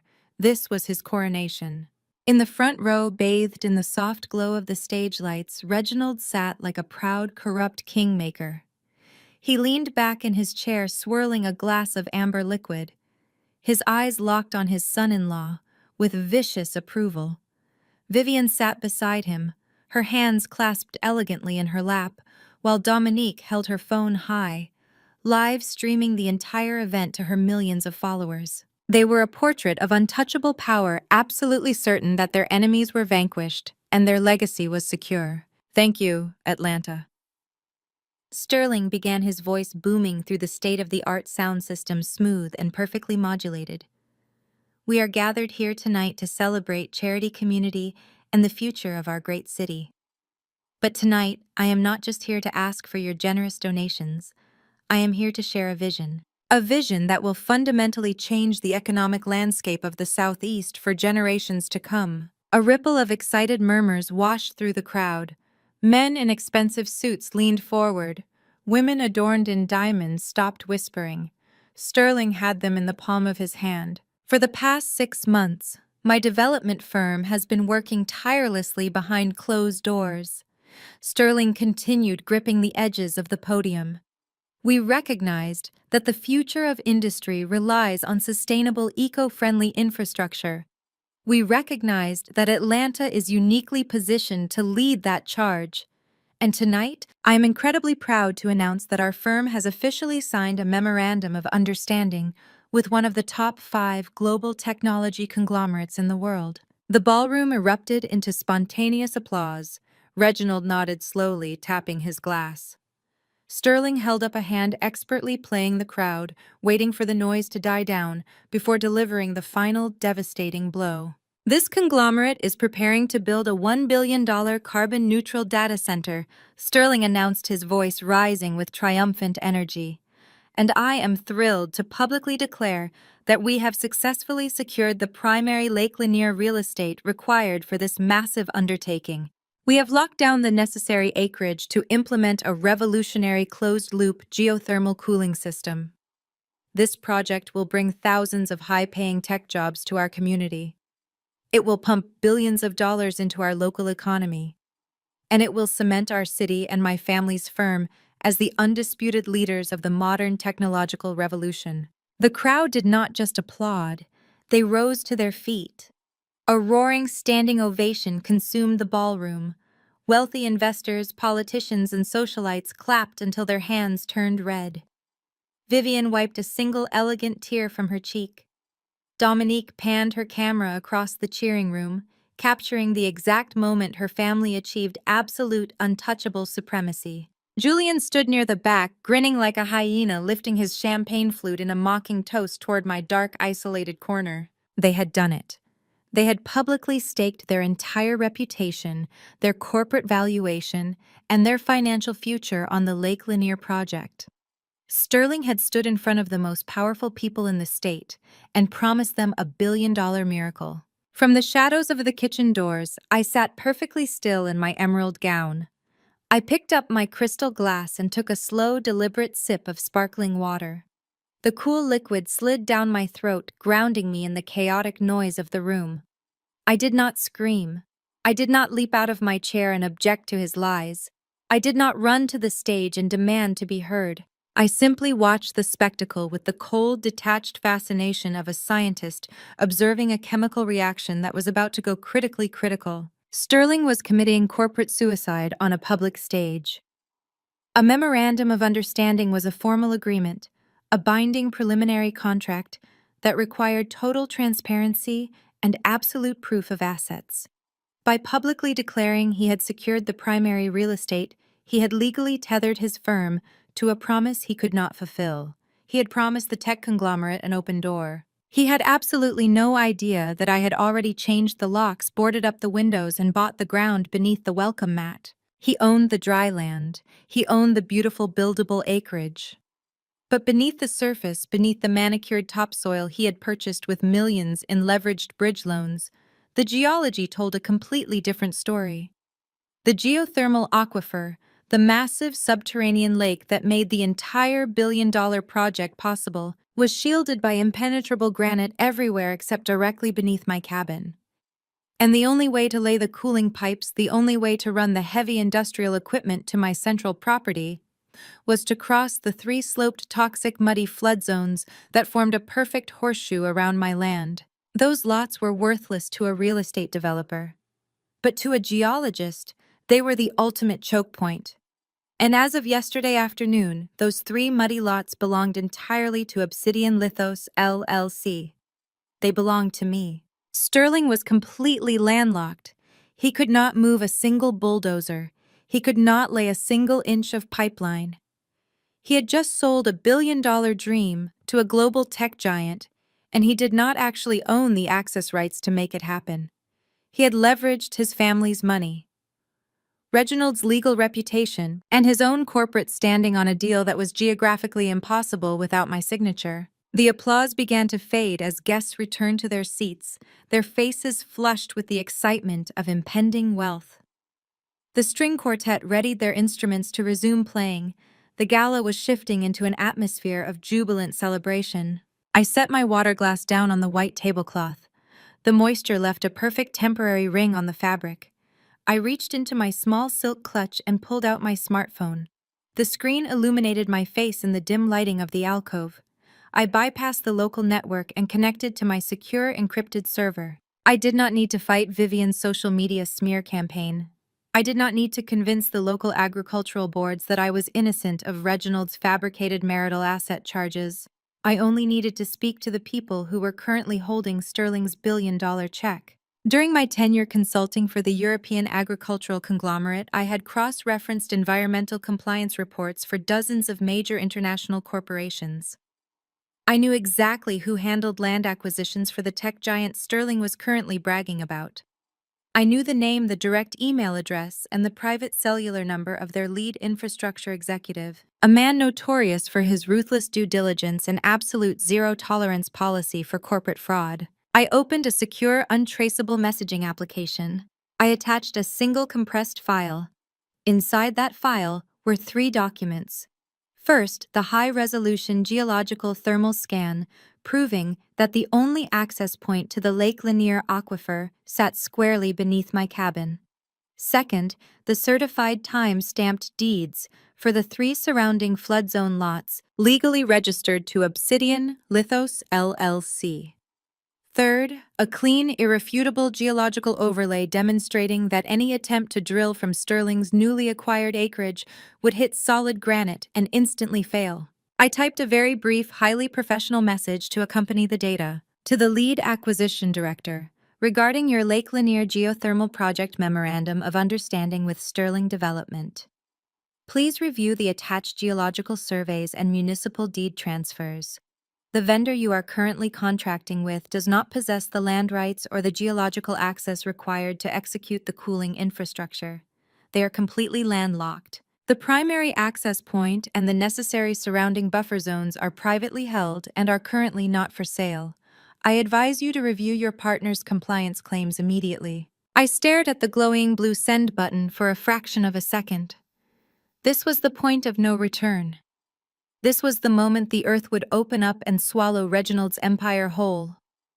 I tapped the screen. The message vanished into the digital ether, rocketing across the country directly into the pocket of the most powerful tech executive in the hemisphere. I slipped the phone back into my clutch and snapped the gold clasp shut. The sharp click was barely audible over the roaring industrial dishwashers behind me, but to my ears, it sounded like a judge bringing down a gavel. I stood up from table 30. The emerald silk of my gown swept against the floor as I stepped out of the shadows. I did not glance toward the head table. I did not look at Julian, Vivian, or Dominique. They were already ghosts clinging to a reality that I had just annihilated with a single text message. A terrifying cold smile spread across my face. It was the smile of a woman who had been dragged through the mud, only to realize the mud was exactly where she held all the power. I walked confidently toward the heavy wooden exit doors of the grand ballroom. My heels clicked a steady, rhythmic cadence against the marble floor of the lobby, leaving the suffocating heat of the gala behind me. I stepped out into the cool, crisp Atlanta night air, breathing in the scent of exhaust and concrete. The war was no longer being fought on their terms. The ground had officially shifted, and the avalanche was already rushing down the mountain. The crisp night air outside the Four Seasons felt like absolute freedom, but my mind was already replaying the exact moment I had secured their destruction. To understand the sheer magnitude of Sterling's catastrophic miscalculation tonight, you have to rewind the clock. 3 days prior, the narrative was entirely different. It was a rainy Tuesday evening. I was sitting inside a rented nondescript gray sedan, parked discreetly across the street from the Oak Room, an ultra-exclusive members-only cigar lounge in the heart of Buckhead. Rain lashed against the windshield, distorting the glowing neon signs of the street, while the interior of my car was bathed in the harsh, sterile light of my laptop screen. I wore a pair of heavy noise-canceling headphones, my hands resting lightly on the steering wheel, my breathing slow and completely controlled. Through the Isle of Man trust, I had bypassed Reginald's financial chokehold and hired Vance. Vance was not a standard private investigator who chased cheating spouses or snapped blurry photos through motel windows.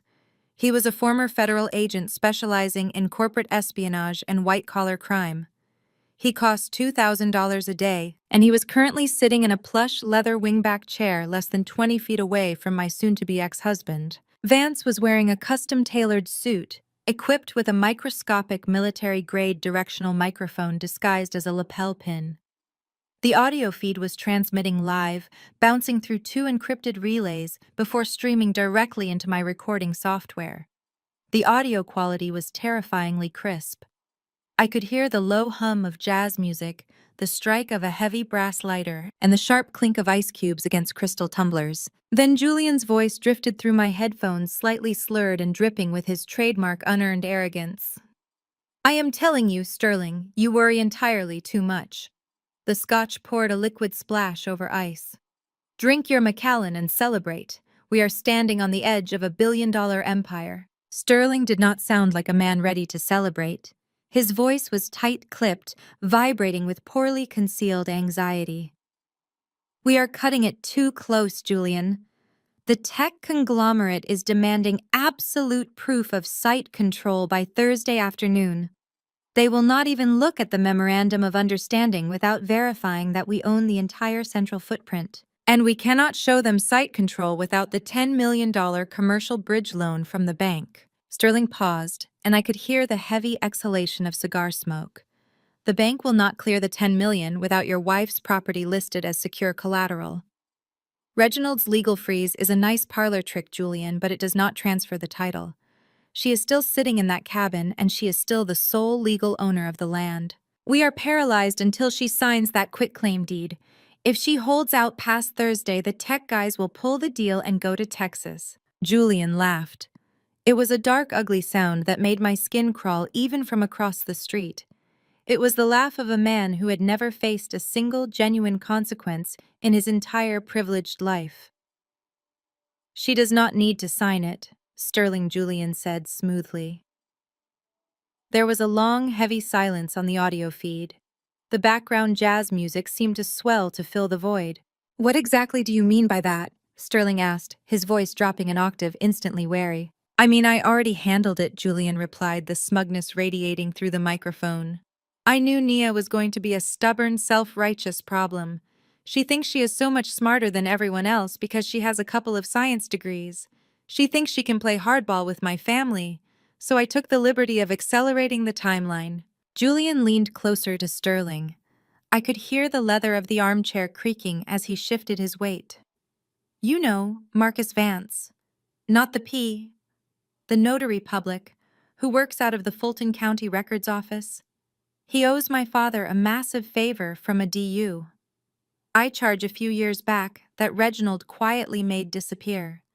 Marcus has a very flexible moral compass when it comes to repaying his debts. Sterling's breathing hitched on the audio feed. Julian, tell me you did not do what I think you did. I did exactly what needed to be done to secure our family's future. Julian snapped back, his tone turning defensive and harsh. I printed the standard quitclaim deed transferring ownership of Nia's cabin and the surrounding acreage directly to your development firm. I forged her signature on the bottom line. It was remarkably easy to copy from our old joint tax returns. I took it to Marcus this morning. He stamped it, logged it into the county electronic registry, and officially authenticated it.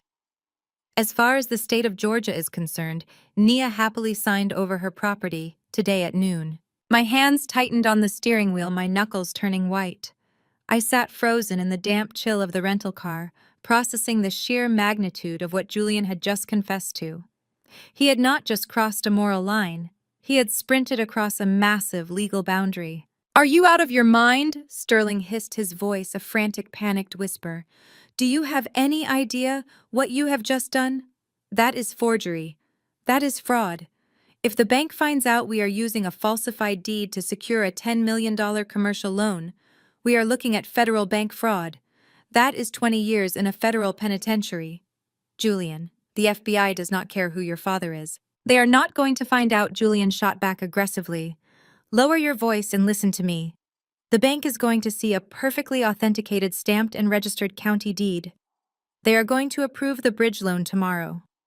You are going to take that $10 million and show the tech conglomerate that you have total site control and deep liquidity. You sign the memorandum on Friday at the gala. We lock in the billion-dollar contract. Sterling took a ragged breath. And what happens when Nia realizes her property has been stolen? What happens when she goes to the police? Julian let out another sharp, dismissive laugh. Let her go to the police. Let her scream and cry to anyone who will listen. By the time she realizes the land has been transferred, we will have secured the billion-dollar tech contract. We will have unlimited capital. If she tries to sue us, Reginald will bury her in so much expensive corporate litigation she will spend the rest of her life in court. We already froze her bank accounts. She has no money to hire a lawyer to fight a forged deed. It is her word against a county-registered document and an authenticated notary stamp.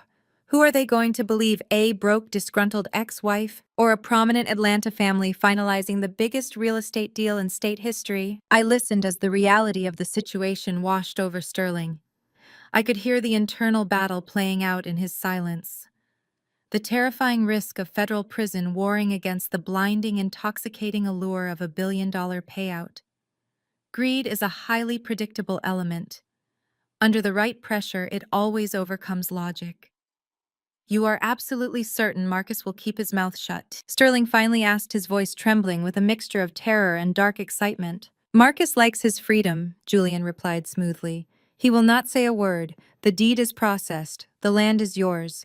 Take the win, Sterling. We beat her. I reached over to my laptop keyboard and pressed the stop button on the recording software. The audio feed cut out, plunging my car back into the quiet rhythm of the falling rain. I stared at the glowing digital file sitting on my desktop. They thought they had beaten me. They thought stripping away my consulting contracts and locking me out of my local checking accounts had rendered me defenseless. Julian had operated under the fatal assumption that I was a weak, emotional woman who would simply fold under pressure. He failed to realize that I was a scientist. I did not operate on emotion. I operated on empirical evidence. And Julian had just handed me the most devastating piece of evidence imaginable. Forging a signature on a county real estate document was a state-level felony. Conspiring with a corrupt government official to register that forged document elevated the crime significantly. But using that forged deed to intentionally deceive a federally insured bank in order to secure a $10 million commercial bridge loan crossed the threshold into federal bank fraud and wire fraud. Julian had just guaranteed himself the notary and Sterling a mandatory minimum sentence in federal prison. I did not waste a single second. I opened my encryption software and ran the high-definition audio file through a proprietary scrambling algorithm, locking it behind a biometric firewall. Once the file was secured, I began the backup protocol. I uploaded the encrypted audio to my blind trust servers on the Isle of Man.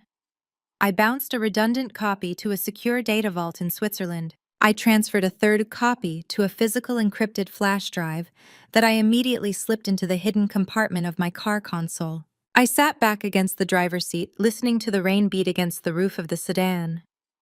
A cold, terrifying sense of clarity washed over me. I had everything I needed to destroy them. I held the smoking gun, the bullets, and the matches. But I was not going to hand this audio over to the authorities just yet.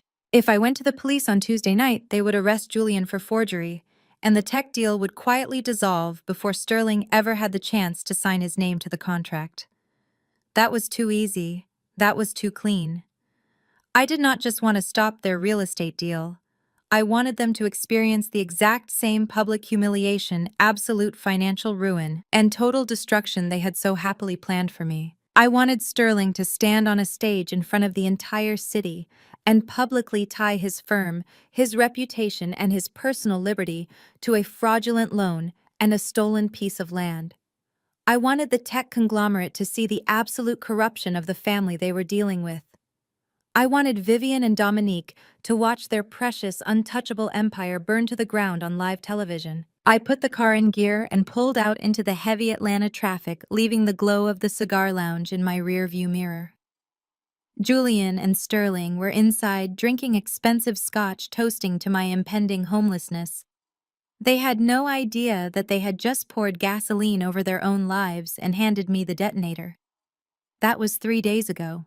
And now, walking out of the Four Seasons into the crisp autumn night, the echo of Sterling's arrogant speech still ringing in my ears, I knew the trap was finally set. The memorandum was signed. The bridge loan was cleared. The wire fraud was officially complete.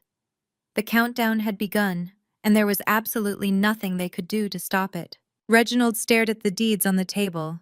His aristocratic face had turned an ashen, sickly shade of gray. The legal ramifications of the trap were rapidly clicking into place in his highly trained mind. "You promised this man a billion-dollar development," I said, gesturing toward the furious CEO. "You signed a binding memorandum claiming you had site control, but you own an island of granite, And I own the ocean surrounding it. Your entire pitch is a geographical impossibility. Sterling staggered back from the table as if the maps had physically burned him.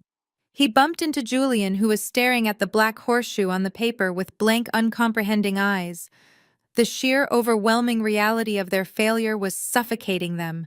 They had spent millions, they had leveraged their entire corporate structure, and they had absolutely nothing to show for it. But the geographical trap was only the beginning. The real destruction, the absolute annihilation of their family, was still sitting safely in my briefcase.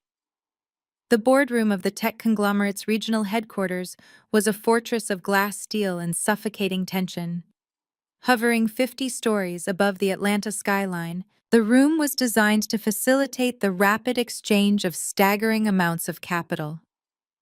The polished mahogany table stretched across the center of the space like a runway. At precisely 9 o'clock, the heavy glass doors glided open.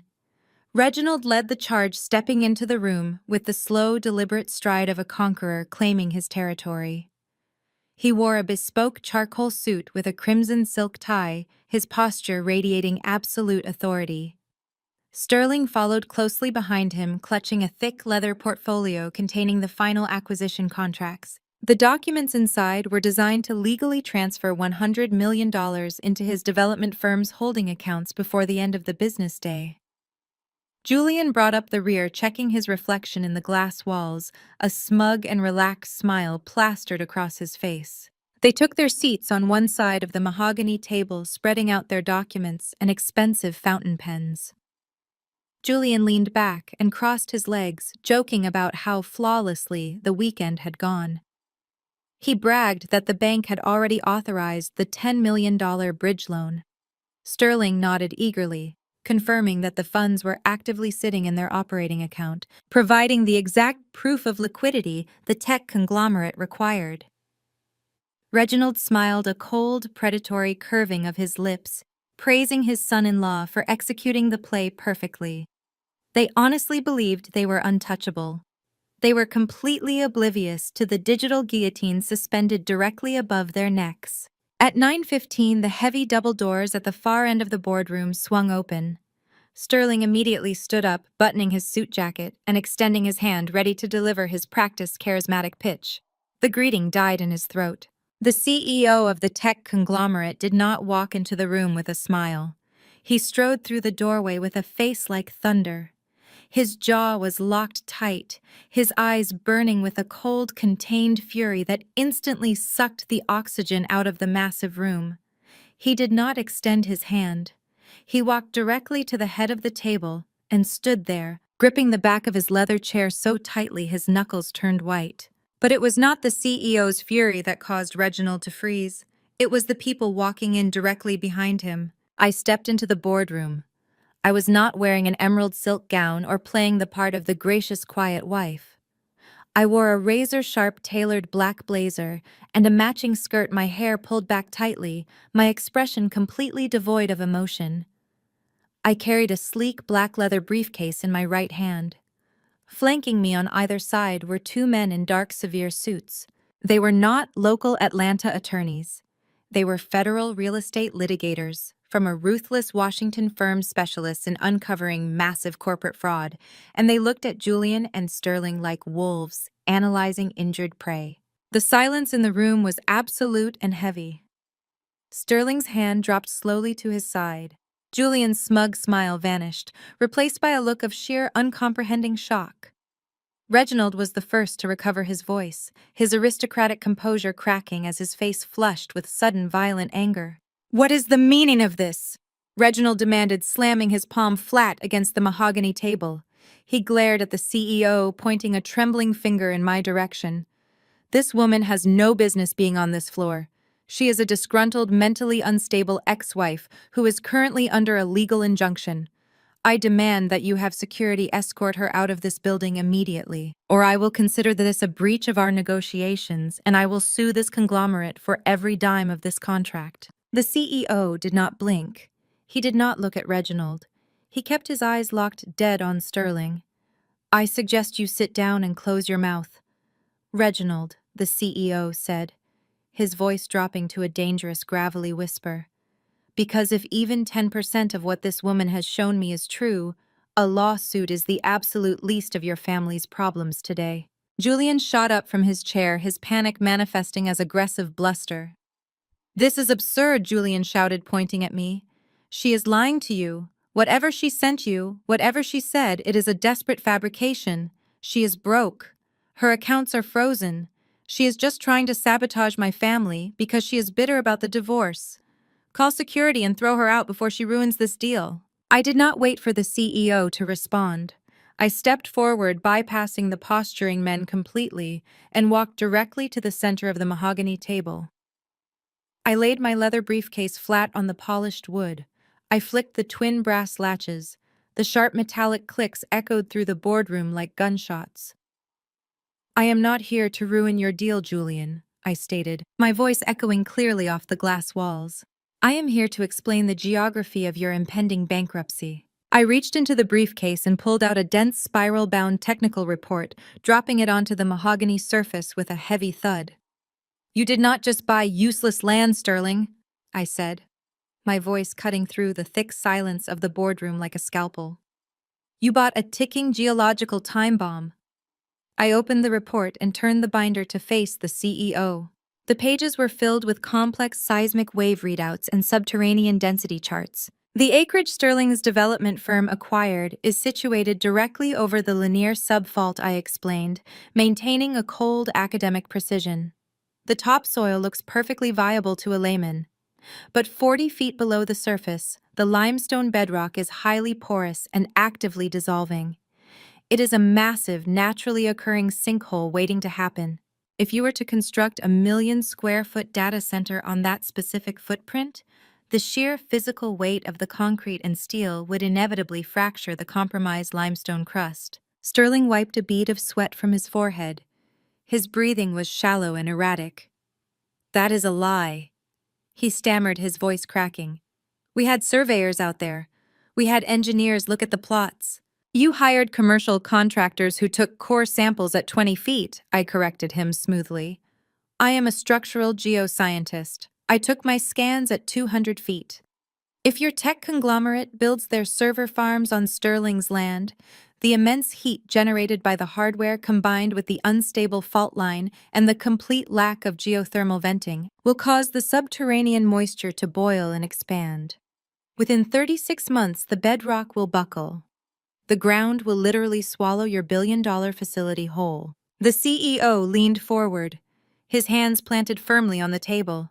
He stared at the seismic charts, his jaw locked in a furious grind. He did not need a science degree to understand the bright red danger zones radiating across Sterling's acquired parcels. He slowly turned his head to look at Sterling. The look in his eyes was lethal. Is this true? The CEO demanded, his voice a low, terrifying rumble. Did you leverage my company's resources to build on a sinkhole? Sterling opened his mouth, but his throat seized. He looked frantically at Reginald for help, but Reginald was staring blankly at the maps, completely paralyzed by the sudden collapse of his grand design. He did not know I answered for him, allowing a sharp edge of condescension to enter my tone. Sterling operates on hubris, not intelligence. He assumed that because the land was adjacent to the lake, it was identical in structure. But the geology of that region is highly localized. The only stable granite bedrock in the entire county, the only continuous, unbroken crust capable of bearing the immense structural load of your data center while simultaneously connecting directly to the geothermal cooling aquifer sits squarely and entirely beneath my home. I tapped the center of the topographical map. The footprint of my property is the only viable real estate for this project. Period. And as we have already established, I have fortified that footprint. By purchasing those 3 adjacent flood zones, I did not just acquire mud. I acquired federally protected wetland buffer zones. You cannot pave them. You cannot rezone them. You cannot petition the city for an easement because federal environmental protection laws supersede Fulton County jurisdiction. I have built an impenetrable geographic and legal wall around the only safe harbor in a sea of collapsing limestone. The CEO stood up to his full height. He buttoned his suit jacket, his movements sharp and violently precise. He looked at Reginald, then at Julian, and finally at Sterling. You brought me a fraudulent proposal, the CEO stated, his voice ringing with absolute authority. You promised me site control you did not have. You promised me geological stability you could not guarantee. You attempted to tether my global brand to a catastrophic liability. This memorandum of understanding is immediately terminated. If your firm attempts to use our corporate name or likeness in any future endeavors, my legal department will obliterate you. Wait! Julian shouted, panic completely hijacking his vocal cords. You cannot back out now. We have the bridge loan. We have the capital. The bank approved the $10 million based on our collateral. We own the central lot. We have the quitclaim deed registered with the county. She is lying about owning the center. We have the legal documents. I smiled. It was the moment I had been waiting for, the final fatal misstep. I closed the geological report and stepped back from the table, allowing the two federal litigators to step forward into the light. The taller of the two men, a sharp-featured attorney with predatory eyes, placed a small digital audio recorder and a stack of printed transcripts onto the mahogany wood. You might be wondering why I brought federal litigators to a real estate dispute, I said, addressing the room but keeping my eyes locked on Julian. You just claimed you have a registered quitclaim deed. You just claimed you used that deed to secure a $10 million commercial bridge loan from a federally insured bank. Julian froze. The blood completely drained from his face. His confident posture crumbled, replaced by the instinctual terror of a man who suddenly realized he was standing on a landmine. 3 days ago, I continued, my voice echoing like a gavel striking a block. I sat outside the Oak Room in Buckhead. I hired a former federal agent to sit inside the lounge. He carried a military-grade directional microphone. I listened as you and Sterling drank expensive scotch and celebrated your brilliant plan to bypass my ownership of the land. I reached down and pressed play on the digital recorder. Julian's voice, crisp and unmistakably arrogant, filled the quiet boardroom. I printed the standard quitclaim deed transferring ownership of Nia's cabin and the surrounding acreage directly to your development firm. I forged her signature on the bottom line. I took it to Marcus this morning. He stamped it, logged it into the county electronic registry, and officially authenticated it. The recording continued, capturing Sterling's panicked realization and Julian's subsequent boasting about using Reginald's corrupt connections to push the fraudulent document through the system. I let the audio run just long enough to capture Julian explicitly detailing his plan to use the forged deed to secure the $10 million federal bridge loan. Then I hit stop. The silence that followed was apocalyptic. Reginald gripped the edge of the table, his chest heaving as he struggled to draw breath. His entire empire, his pristine legal reputation, his untouchable legacy in Atlanta had just been incinerated by his own son's rampant stupidity. Forging a local deed is a state crime, the lead federal litigator stated, his voice calm and entirely devoid of mercy. But utilizing a forged document to fraudulently acquire a $10 million commercial loan from a federally insured banking institution constitutes federal bank fraud and wire fraud. Furthermore, conspiring with a licensed notary to alter municipal records implicates everyone involved in a coordinated criminal racketeering enterprise. The litigator turned to Reginald. We have already submitted the unedited audio files, the cloud backups, and the sworn affidavit of our private investigator to the United States Attorney's Office for the Northern District of Georgia. The FBI is currently acquiring warrants for Marcus's notary logs, Sterling's corporate accounts, and Julian's personal communications. Julian stumbled backward, his legs hitting the edge of his chair. He looked at his father, his eyes wide with a pathetic, childish terror. "Dad," he whispered, his voice trembling uncontrollably. "Dad, do something. Tell them to stop." Reginald did not look at his son. He stared blankly at the mahogany table, his mouth slightly open, the realization of his own ruin washing over him. Reginald knew the law better than anyone in the room. He knew that Julian had explicitly implicated him on the audio recording by bragging about the past favors Reginald had done for the corrupt notary. Reginald was now an accessory to federal fraud. The Bar Association would strip his license. The feds would freeze his firm's assets. The social elite he so carefully cultivated would abandon him the moment the indictments were unsealed. Sterling dropped his face into his hands, letting out a ragged, suffocating sob. The $10 million loan sitting in his account was no longer a lifeline. It was the exact evidence the federal government needed to seize his development firm and send him to a maximum security penitentiary for the next 2 decades. The CEO of the tech conglomerate grabbed his briefcase. He did not say another word to the men at the table. He turned to me, gave a short, respectful nod of acknowledgement, and marched out of the boardroom, slamming the heavy glass doors behind him. I stood at the head of the table, looking down at the 3 men who had tried to systematically destroy my life. They had frozen my bank accounts. They had orchestrated viral smear campaigns to ruin my professional credibility. They had laughed at my pain and arrogantly assumed that their wealth and influence made them gods. "You told me I was out of my weight class," I said to Julian, my voice perfectly steady. "You told me I had no options left. You were so busy fighting a war of public relations and petty social manipulation that you completely forgot the most basic rule of structural integrity." I picked up my briefcase and secured the brass latches. "You never build a tower on a foundation of mud," I stated quietly. "And you never ever try to outmaneuver a scientist who controls the ground you walk on." I turned my back on the ruined, broken men and walked out of the glass boardroom flanked by the federal attorneys. The elevator doors opened with a soft chime. I stepped inside and pressed the button for the ground floor. As the doors slid shut, sealing away the panicked, frantic shouting that suddenly erupted from the boardroom, I let out a long, slow breath. The war was over. I had protected my land, I had secured my future, and I had left their glittering, arrogant empire in a pile of federal ashes. The elevator began its smooth, silent descent, a pressurized glide that was supposed to carry me away from the wreckage and out into the crisp Atlanta morning. I watched the digital floor indicator tick down, the adrenaline slowly receding from my veins. But before the display could even register the 48th floor, the carriage violently jolted to an abrupt stomach-dropping halt. The emergency override system engaged with a sharp mechanical clunk, bathing the small space in a harsh amber light. The heavy steel doors slid open, revealing the tech conglomerate's head of corporate security. He was a massive, imposing man with a coiled earpiece, and his expression was entirely devoid of warmth. "Ms. Obsidian," he said, his voice a low, authoritative rumble. "The CEO has requested that you return to the executive suite immediately. Reginald is presenting counter-evidence." I did not sigh. I did not flinch.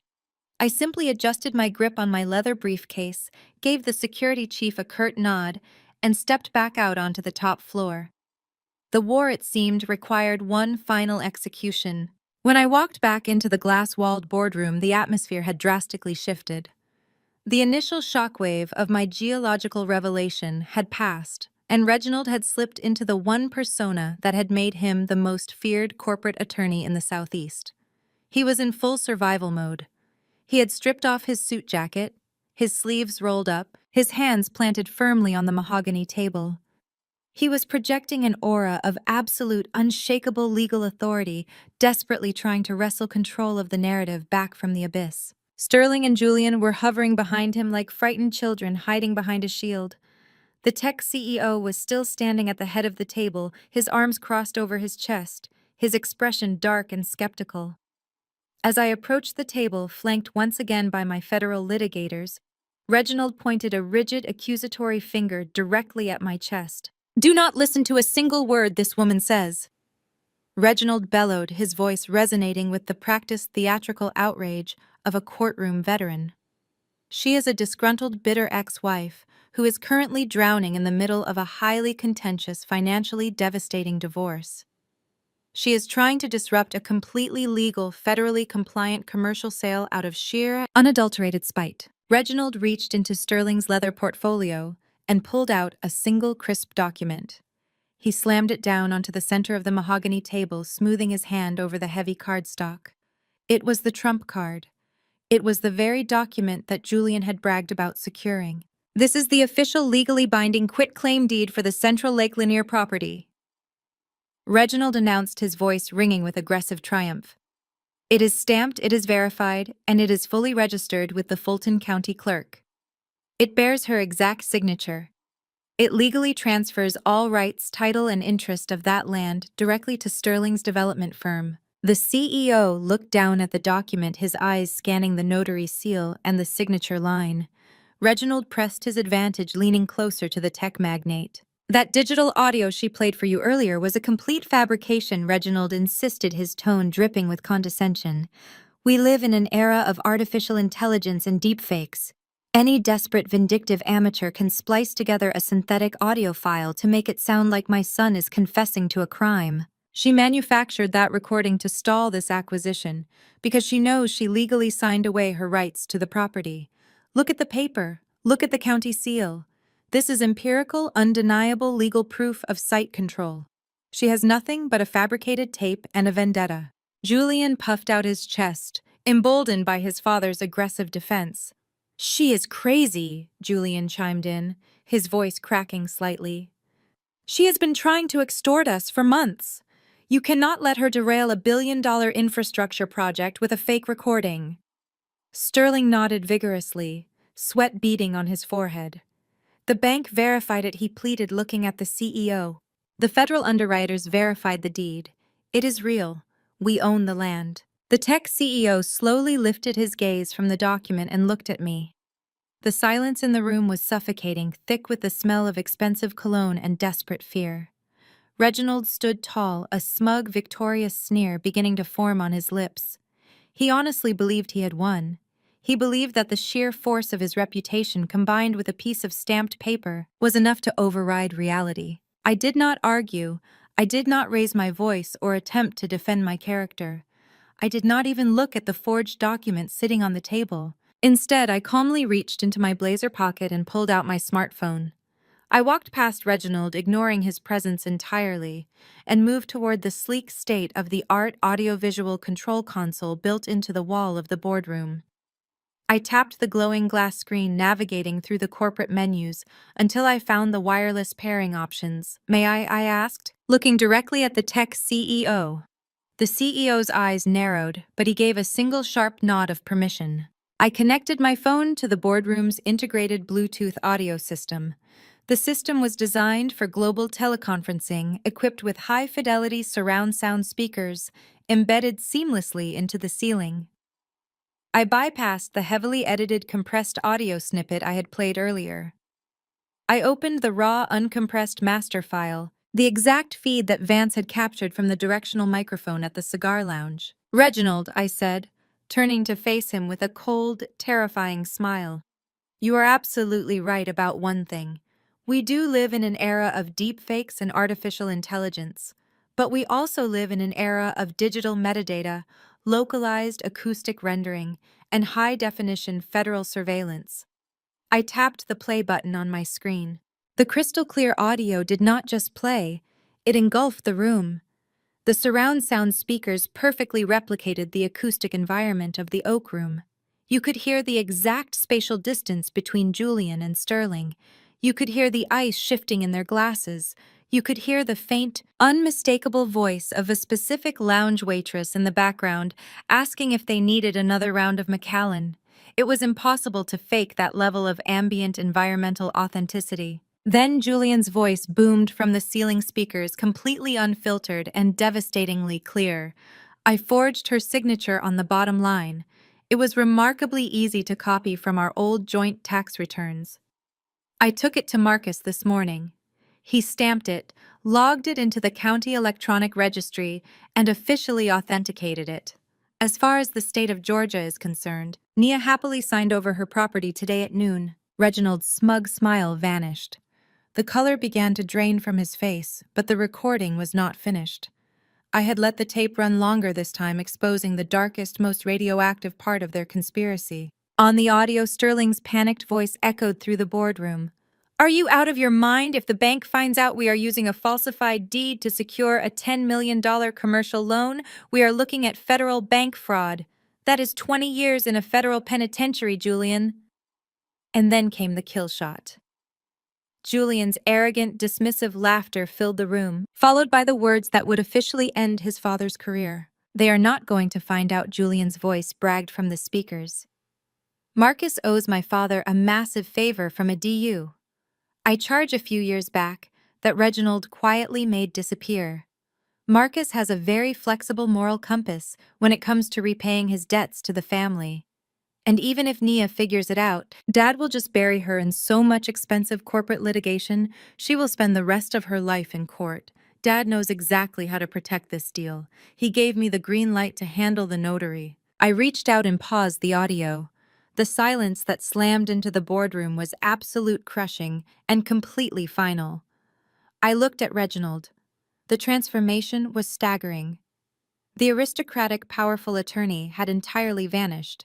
He looked like a hollow, terrified old man. The blood had completely drained from his face, leaving his skin a sickly, translucent white. His hands were trembling so violently he had to grip the edge of the mahogany table just to keep himself standing. He was not just listening to his son confess to forgery, he was listening to his son implicate him directly in a coordinated conspiracy to commit federal bank fraud, witness tampering, and racketeering. Julian had practically gift-wrapped his father for the Department of Justice. The tech CEO did not need to be a lawyer to understand the catastrophic liability standing in his boardroom. The CEO turned his back on Reginald and looked directly at his own lead corporate counsel, who was standing quietly by the door. "Kill it!" The CEO ordered, his voice echoing with absolute, unforgiving authority. "Void the Memorandum of Understanding immediately. Freeze all communications with Sterling Development and their subsidiaries.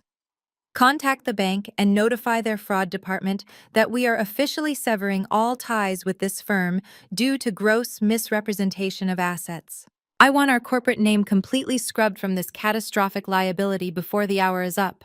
The counsel nodded rapidly, already typing the directives into his tablet.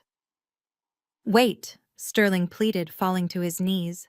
His voice was a high, hysterical keen. "Please, you cannot do this. The bank will call the loan.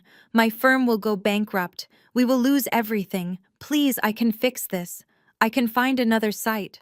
The CEO looked down at Sterling with an expression of total disgust. "You do not have a firm anymore," he said coldly. "You have a crime scene. Do not ever attempt to contact this company again." The CEO turned, picked up his briefcase, and walked out of the room, leaving the shattered remains of the empire in his wake. I disconnected my phone from the Bluetooth system and slipped it back into my pocket. The two federal litigators standing beside me began packing up their files, their expressions completely neutral. The trap had snapped shut with flawless precision. Julian was hyperventilating, backing away from the table and pressing himself against the glass wall of the boardroom. He looked at his father, his eyes wide and leaking tears of sheer panic. "Dad?" Julian whispered, his voice trembling uncontrollably. "Dad, I am sorry. I thought it would work. You said we could handle her. You said she was weak." Reginald slowly lifted his head and looked at his son. There was no love in his eyes. There was no paternal protection. There was only the dead, vacant stare of a man who had just realized his entire legacy, his prestigious law firm, his wealth, and his freedom had been entirely annihilated by the very arrogance he had instilled in his children. I picked up my briefcase and snapped the brass latches shut. The sharp clicks caused Julian to flinch. "You told me I did not belong in your world, Reginald," I said, my voice calm, even, and totally devoid of sympathy. "You told me I was nothing but a temporary inconvenience. You spent years treating people like disposable assets, assuming your money and your connections made you completely immune to consequence." I walked toward the door, my heels clicking a steady rhythmic cadence against the hardwood floor. I paused just before exiting and looked back at the three men. They were frozen in a tableau of absolute ruin. Sterling sobbing on the floor, Julian shaking against the glass, Reginald staring into the void. "I am a scientist, Reginald," I stated, my tone dropping to a cold clinical whisper. "I study systems, I study pressure, and I know exactly where to apply force to make a corrupt structure collapse under its own weight. Enjoy the federal indictments." I turned and walked out of the boardroom. The heavy glass doors slid shut behind me, sealing the toxic, suffocating panic inside. The air in the hallway felt incredibly light. I pressed the button for the elevator, watching the digital numbers begin their ascent. The mud they had dragged me through had finally washed away, and I was stepping out into a future that belonged entirely undeniably to me. But true eradication requires zero loose ends. The elevator arrived with a soft chime, its polished silver doors sliding open to offer a clean, effortless escape. I stared into the empty carriage for a fraction of a second. I listened to the muffled, chaotic shouting bleeding through the heavy frosted glass of the boardroom down the hall. The tech CEO and his primary counsel had already evacuated the premises through the private executive corridor, wanting zero proximity to the legal radioactive fallout. As he passed me in the lobby moments earlier, the CEO's lead attorney had paused, checked his watch, and quietly informed me that building security would be conducting a sweep in exactly 10 minutes. 10 minutes to handle my private family business before the entire floor was locked down and the corporate authorities intervened. I let the elevator doors slide shut. The digital indicator above the frame went dark. I adjusted the grip on my leather briefcase, turned on my heel, and walked back toward the slaughterhouse.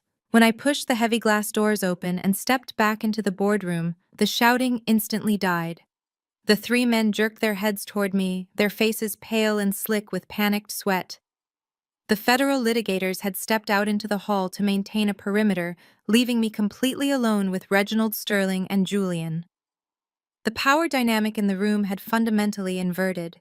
The predators were now cornered, bleeding and desperately waiting for the final blow. I walked back to the center of the massive mahogany table. I placed my briefcase down, snapped the brass latches open, and withdrew 3 thick, professionally bound legal folders. I did not raise my voice. I did not gloat. I spoke with the icy mechanical precision of a surgeon preparing to amputate. You have exactly 8 minutes before the tech conglomerate's security team sweeps this floor and hands the physical premises over to the authorities, I announced, my voice slicing through the heavy, stagnant air. You have 2 options. Option A is that I walk out of this building, hand the unedited audio files to the federal litigators waiting in the hallway, and watch the FBI dismantle your lives before sunset. Option B is that you meet my exact terms right here, right now. If you do, the audio file remains locked in my offshore vault, and you get to walk out of this building as free men. Ruined, but free. Reginald swallowed hard. His throat clicked audibly in the quiet room. What are your terms? He asked, his voice entirely stripped of its former aristocratic arrogance. It was the raspy, hollow croak of a broken man. I slid the first heavy legal folder across the polished wood. It came to a stop directly in front of Julian. We will start with the husband of the year, I said, staring into Julian's wide, terrified eyes. Open it. Julian's hands were shaking so violently he could barely grasp the cover. He fumbled with the heavy cardstock, flipping it open to reveal a stack of densely typed legal decrees. That is a globally binding irrevocable asset relinquishment agreement, I explained, pacing slowly behind my chair. You are going to sign away every single right claim and future entitlement to any marital assets we currently dispute.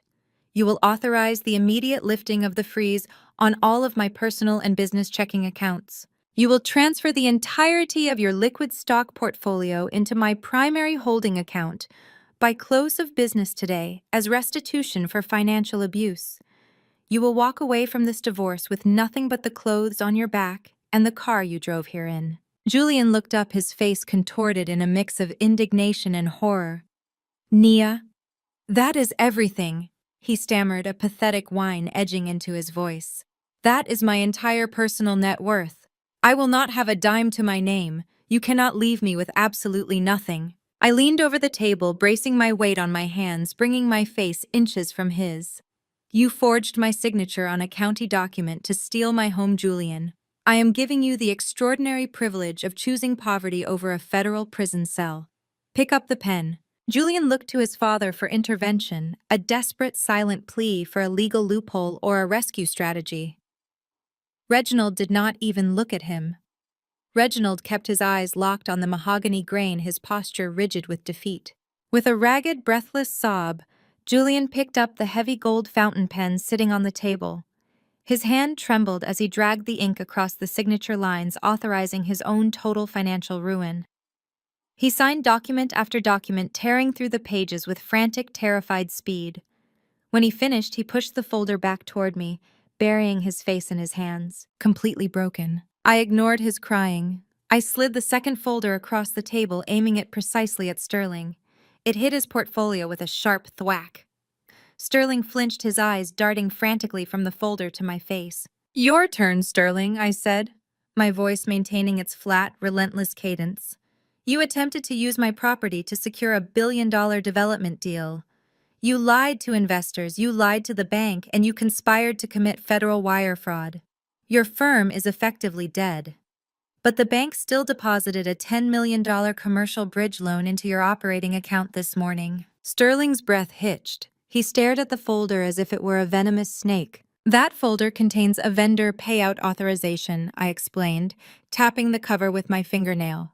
"It dictates that Obsidian Lithos LLC, my company, provided emergency, high-level environmental and geological consulting services to your firm over the past 72 hours. The cost of those highly specialized consulting fees is exactly $10 million. You are going to sign the wire transfer authorization, draining every single cent of your firm's remaining capital, including the newly deposited bridge loan, directly into my offshore corporate accounts." Sterling leaped out of his chair clattering backward against the glass wall. "Are you insane?" he shrieked, his voice cracking wildly. "That loan is the only capital I have left. If I transfer that money to you, the bank will immediately audit my accounts. When they see the funds are gone and the tech deal is dead, they will seize my company. They will liquidate my firm.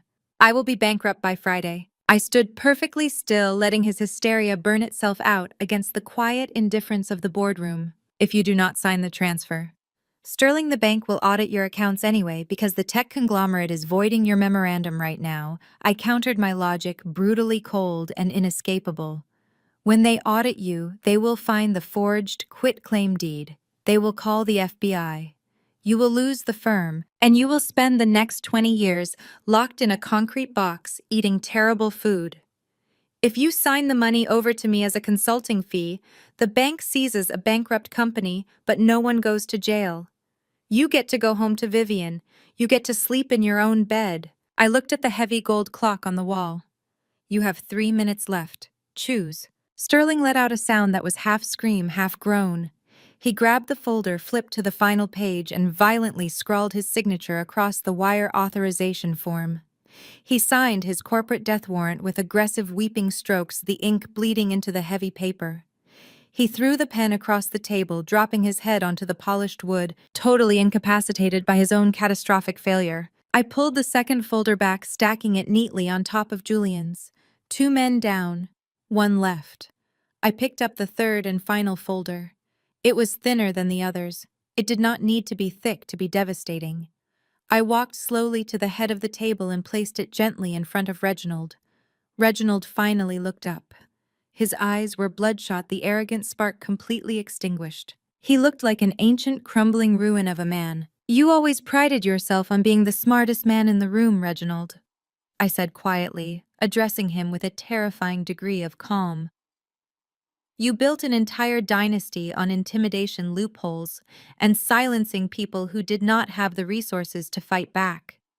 You enabled your son's worst instincts because you believed your legal standing made you a god in this city." I gestured to the thin folder. "That is a formal letter of immediate voluntary surrender to the State Bar of Georgia," I stated. "It stipulates that due to sudden and severe health concerns, you are permanently forfeiting your license to practice law in this state or any other state, effective immediately. You are stepping down as the senior managing partner of your firm. You will never set foot in a courtroom again. You will never sign another legal document. You will retire quietly, instantly, and permanently today." Reginald's hands hovered over the folder. His chest rose and fell in shallow, rapid movements. "Nia," he rasped, his voice a broken, fragile whisper. "My firm is my life. My practice is everything I have built. You are asking me to erase my entire identity. Please, take the money, take Julian's accounts, take Sterling's firm. But let me keep my license. Let me keep my name. I leaned in, my voice dropping to a low, lethal pitch that ensured only he could hear the absolute finality in my words. Your name is a poison, Reginald. Your firm is a weapon you use to destroy people who got in your way. You taught Julian that laws do not apply to your family. You taught Sterling that greed overrides integrity. You built a machine designed to crush people like me. And today, I am taking away the keys to the machine. I tapped the signature line. Sign the letter, Reginald. Or I walk out the door and the FBI indicts you for federal conspiracy and racketeering. You will not just lose your license. You will lose your freedom and your legacy will be immortalized in a federal prison registry. Sign it. Reginald stared into my eyes for a long, agonizing moment. He was searching for a bluff, a sliver of hesitation, a microscopic crack in my armor. He found absolutely nothing. I was a fortress of cold, empirical resolve. He slowly lowered his gaze to the paper. His hand shook terribly as he picked up the pen. It took him 3 attempts to steady his grip enough to write. With a slow, agonizingly deliberate motion, Reginald signed his name. He surrendered his power, his identity, and his untouchable legacy. The stroke of his pen was the final defining collapse of the empire. I reached out and pulled the folder from his trembling hands. I stacked it on top of the others, squared the edges of the heavy paper, and placed them meticulously back into my leather briefcase. I snapped the twin brass latches shut. The sharp clicks echoed with absolute finality. I stood up straight, smoothing the lapels of my blazer. I looked down the length of the magnificent mahogany table. Julian was silently weeping into his hands. Sterling was curled inwards, staring blankly at the floor. Reginald sat frozen like a statue of a defeated king, staring at the space where his career had just evaporated. I did not offer a parting warning. I did not deliver a final, dramatic monologue. True power does not require a monologue. It only requires execution. I turned my back on the wreckage, gripped the handle of my briefcase, and walked out of the boardroom. I pushed the heavy glass doors open and stepped into the quiet hallway, leaving the 3 men alone in the suffocating silence of their own absolute, self-inflicted ruin. The elevator doors stood open and waiting.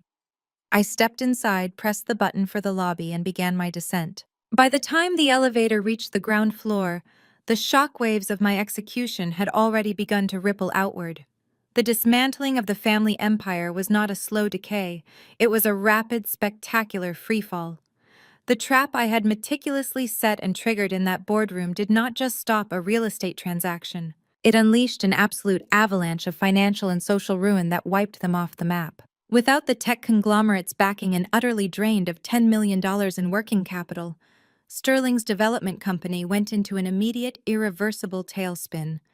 The bank, alerted by the sudden voiding of the memorandum, moved with ruthless, terrifying efficiency.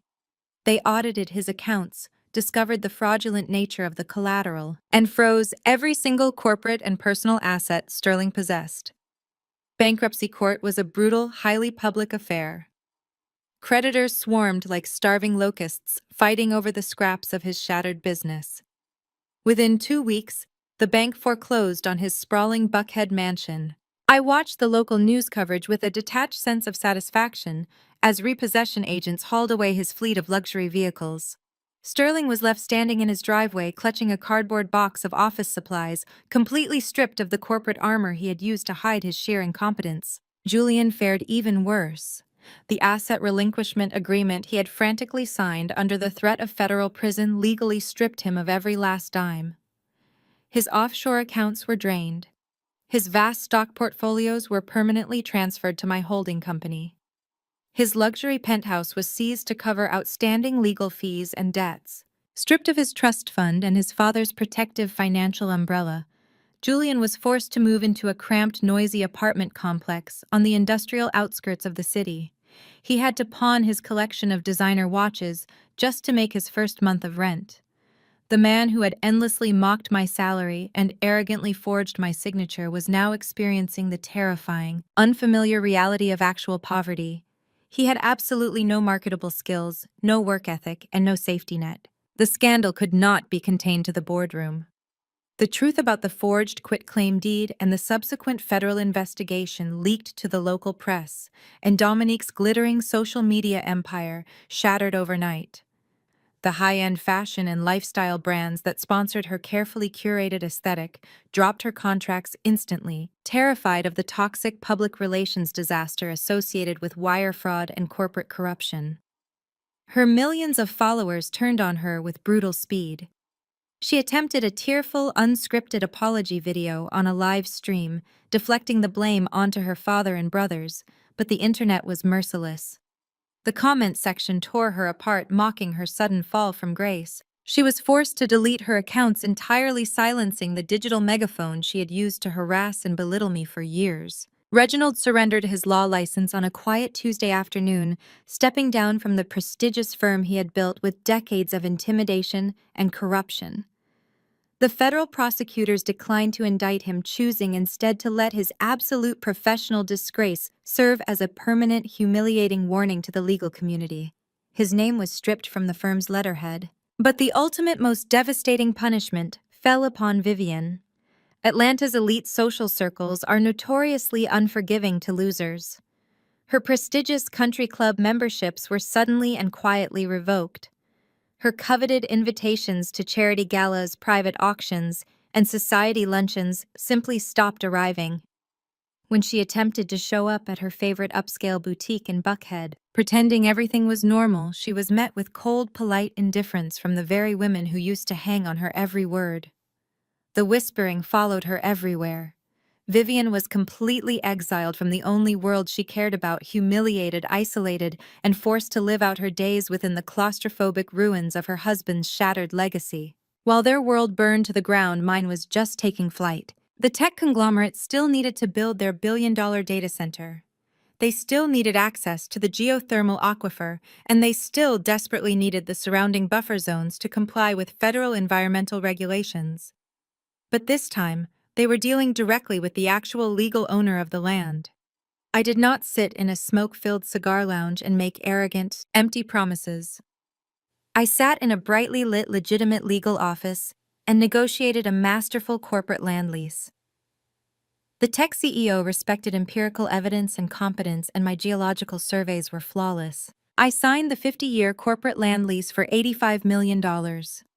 I retained full mineral and access rights to my property, protected the ecological integrity of the surrounding forest, and provided the conglomerate with the exact infrastructural footprint they required. The transaction was clean, transparent, and highly lucrative. I used a fraction of that newly acquired capital to launch Obsidian Environmental Consulting. I purchased a sleek, modern commercial space in Midtown Atlanta, outfitting it with state-of-the-art technology. I hired a brilliant team of top-tier geologists, structural engineers, and environmental litigators. We specialized in identifying fraudulent commercial real estate developments and protecting vulnerable, everyday landowners from predatory corporate developers. I built an entirely new empire, but mine was rooted in empirical truth, structural integrity, and absolute accountability. A month after the lease was finalized, I stood on the private balcony of my new executive suite. I wore a perfectly tailored emerald green suit, a subtle personal nod to the night I watched Sterling dig his own grave at the gala.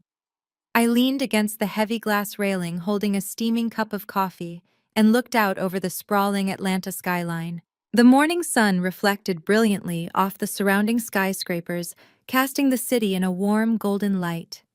The air was crisp and clean. I was no longer the isolated, underestimated wife hiding in the shadows of a toxic, manipulative family. I was wealthy beyond comprehension. I was professionally untouchable. I was entirely, completely free. I took a slow sip of my coffee, feeling the warmth spread through my chest, ready to conquer whatever challenge came next. They thought they could bury me under their lies and their money, but they forgot one thing. I'm a geologist. I know exactly how to handle the dirt. Have you ever had a toxic family member try to take what's yours? How did you fight back? Drop your story in the comments below.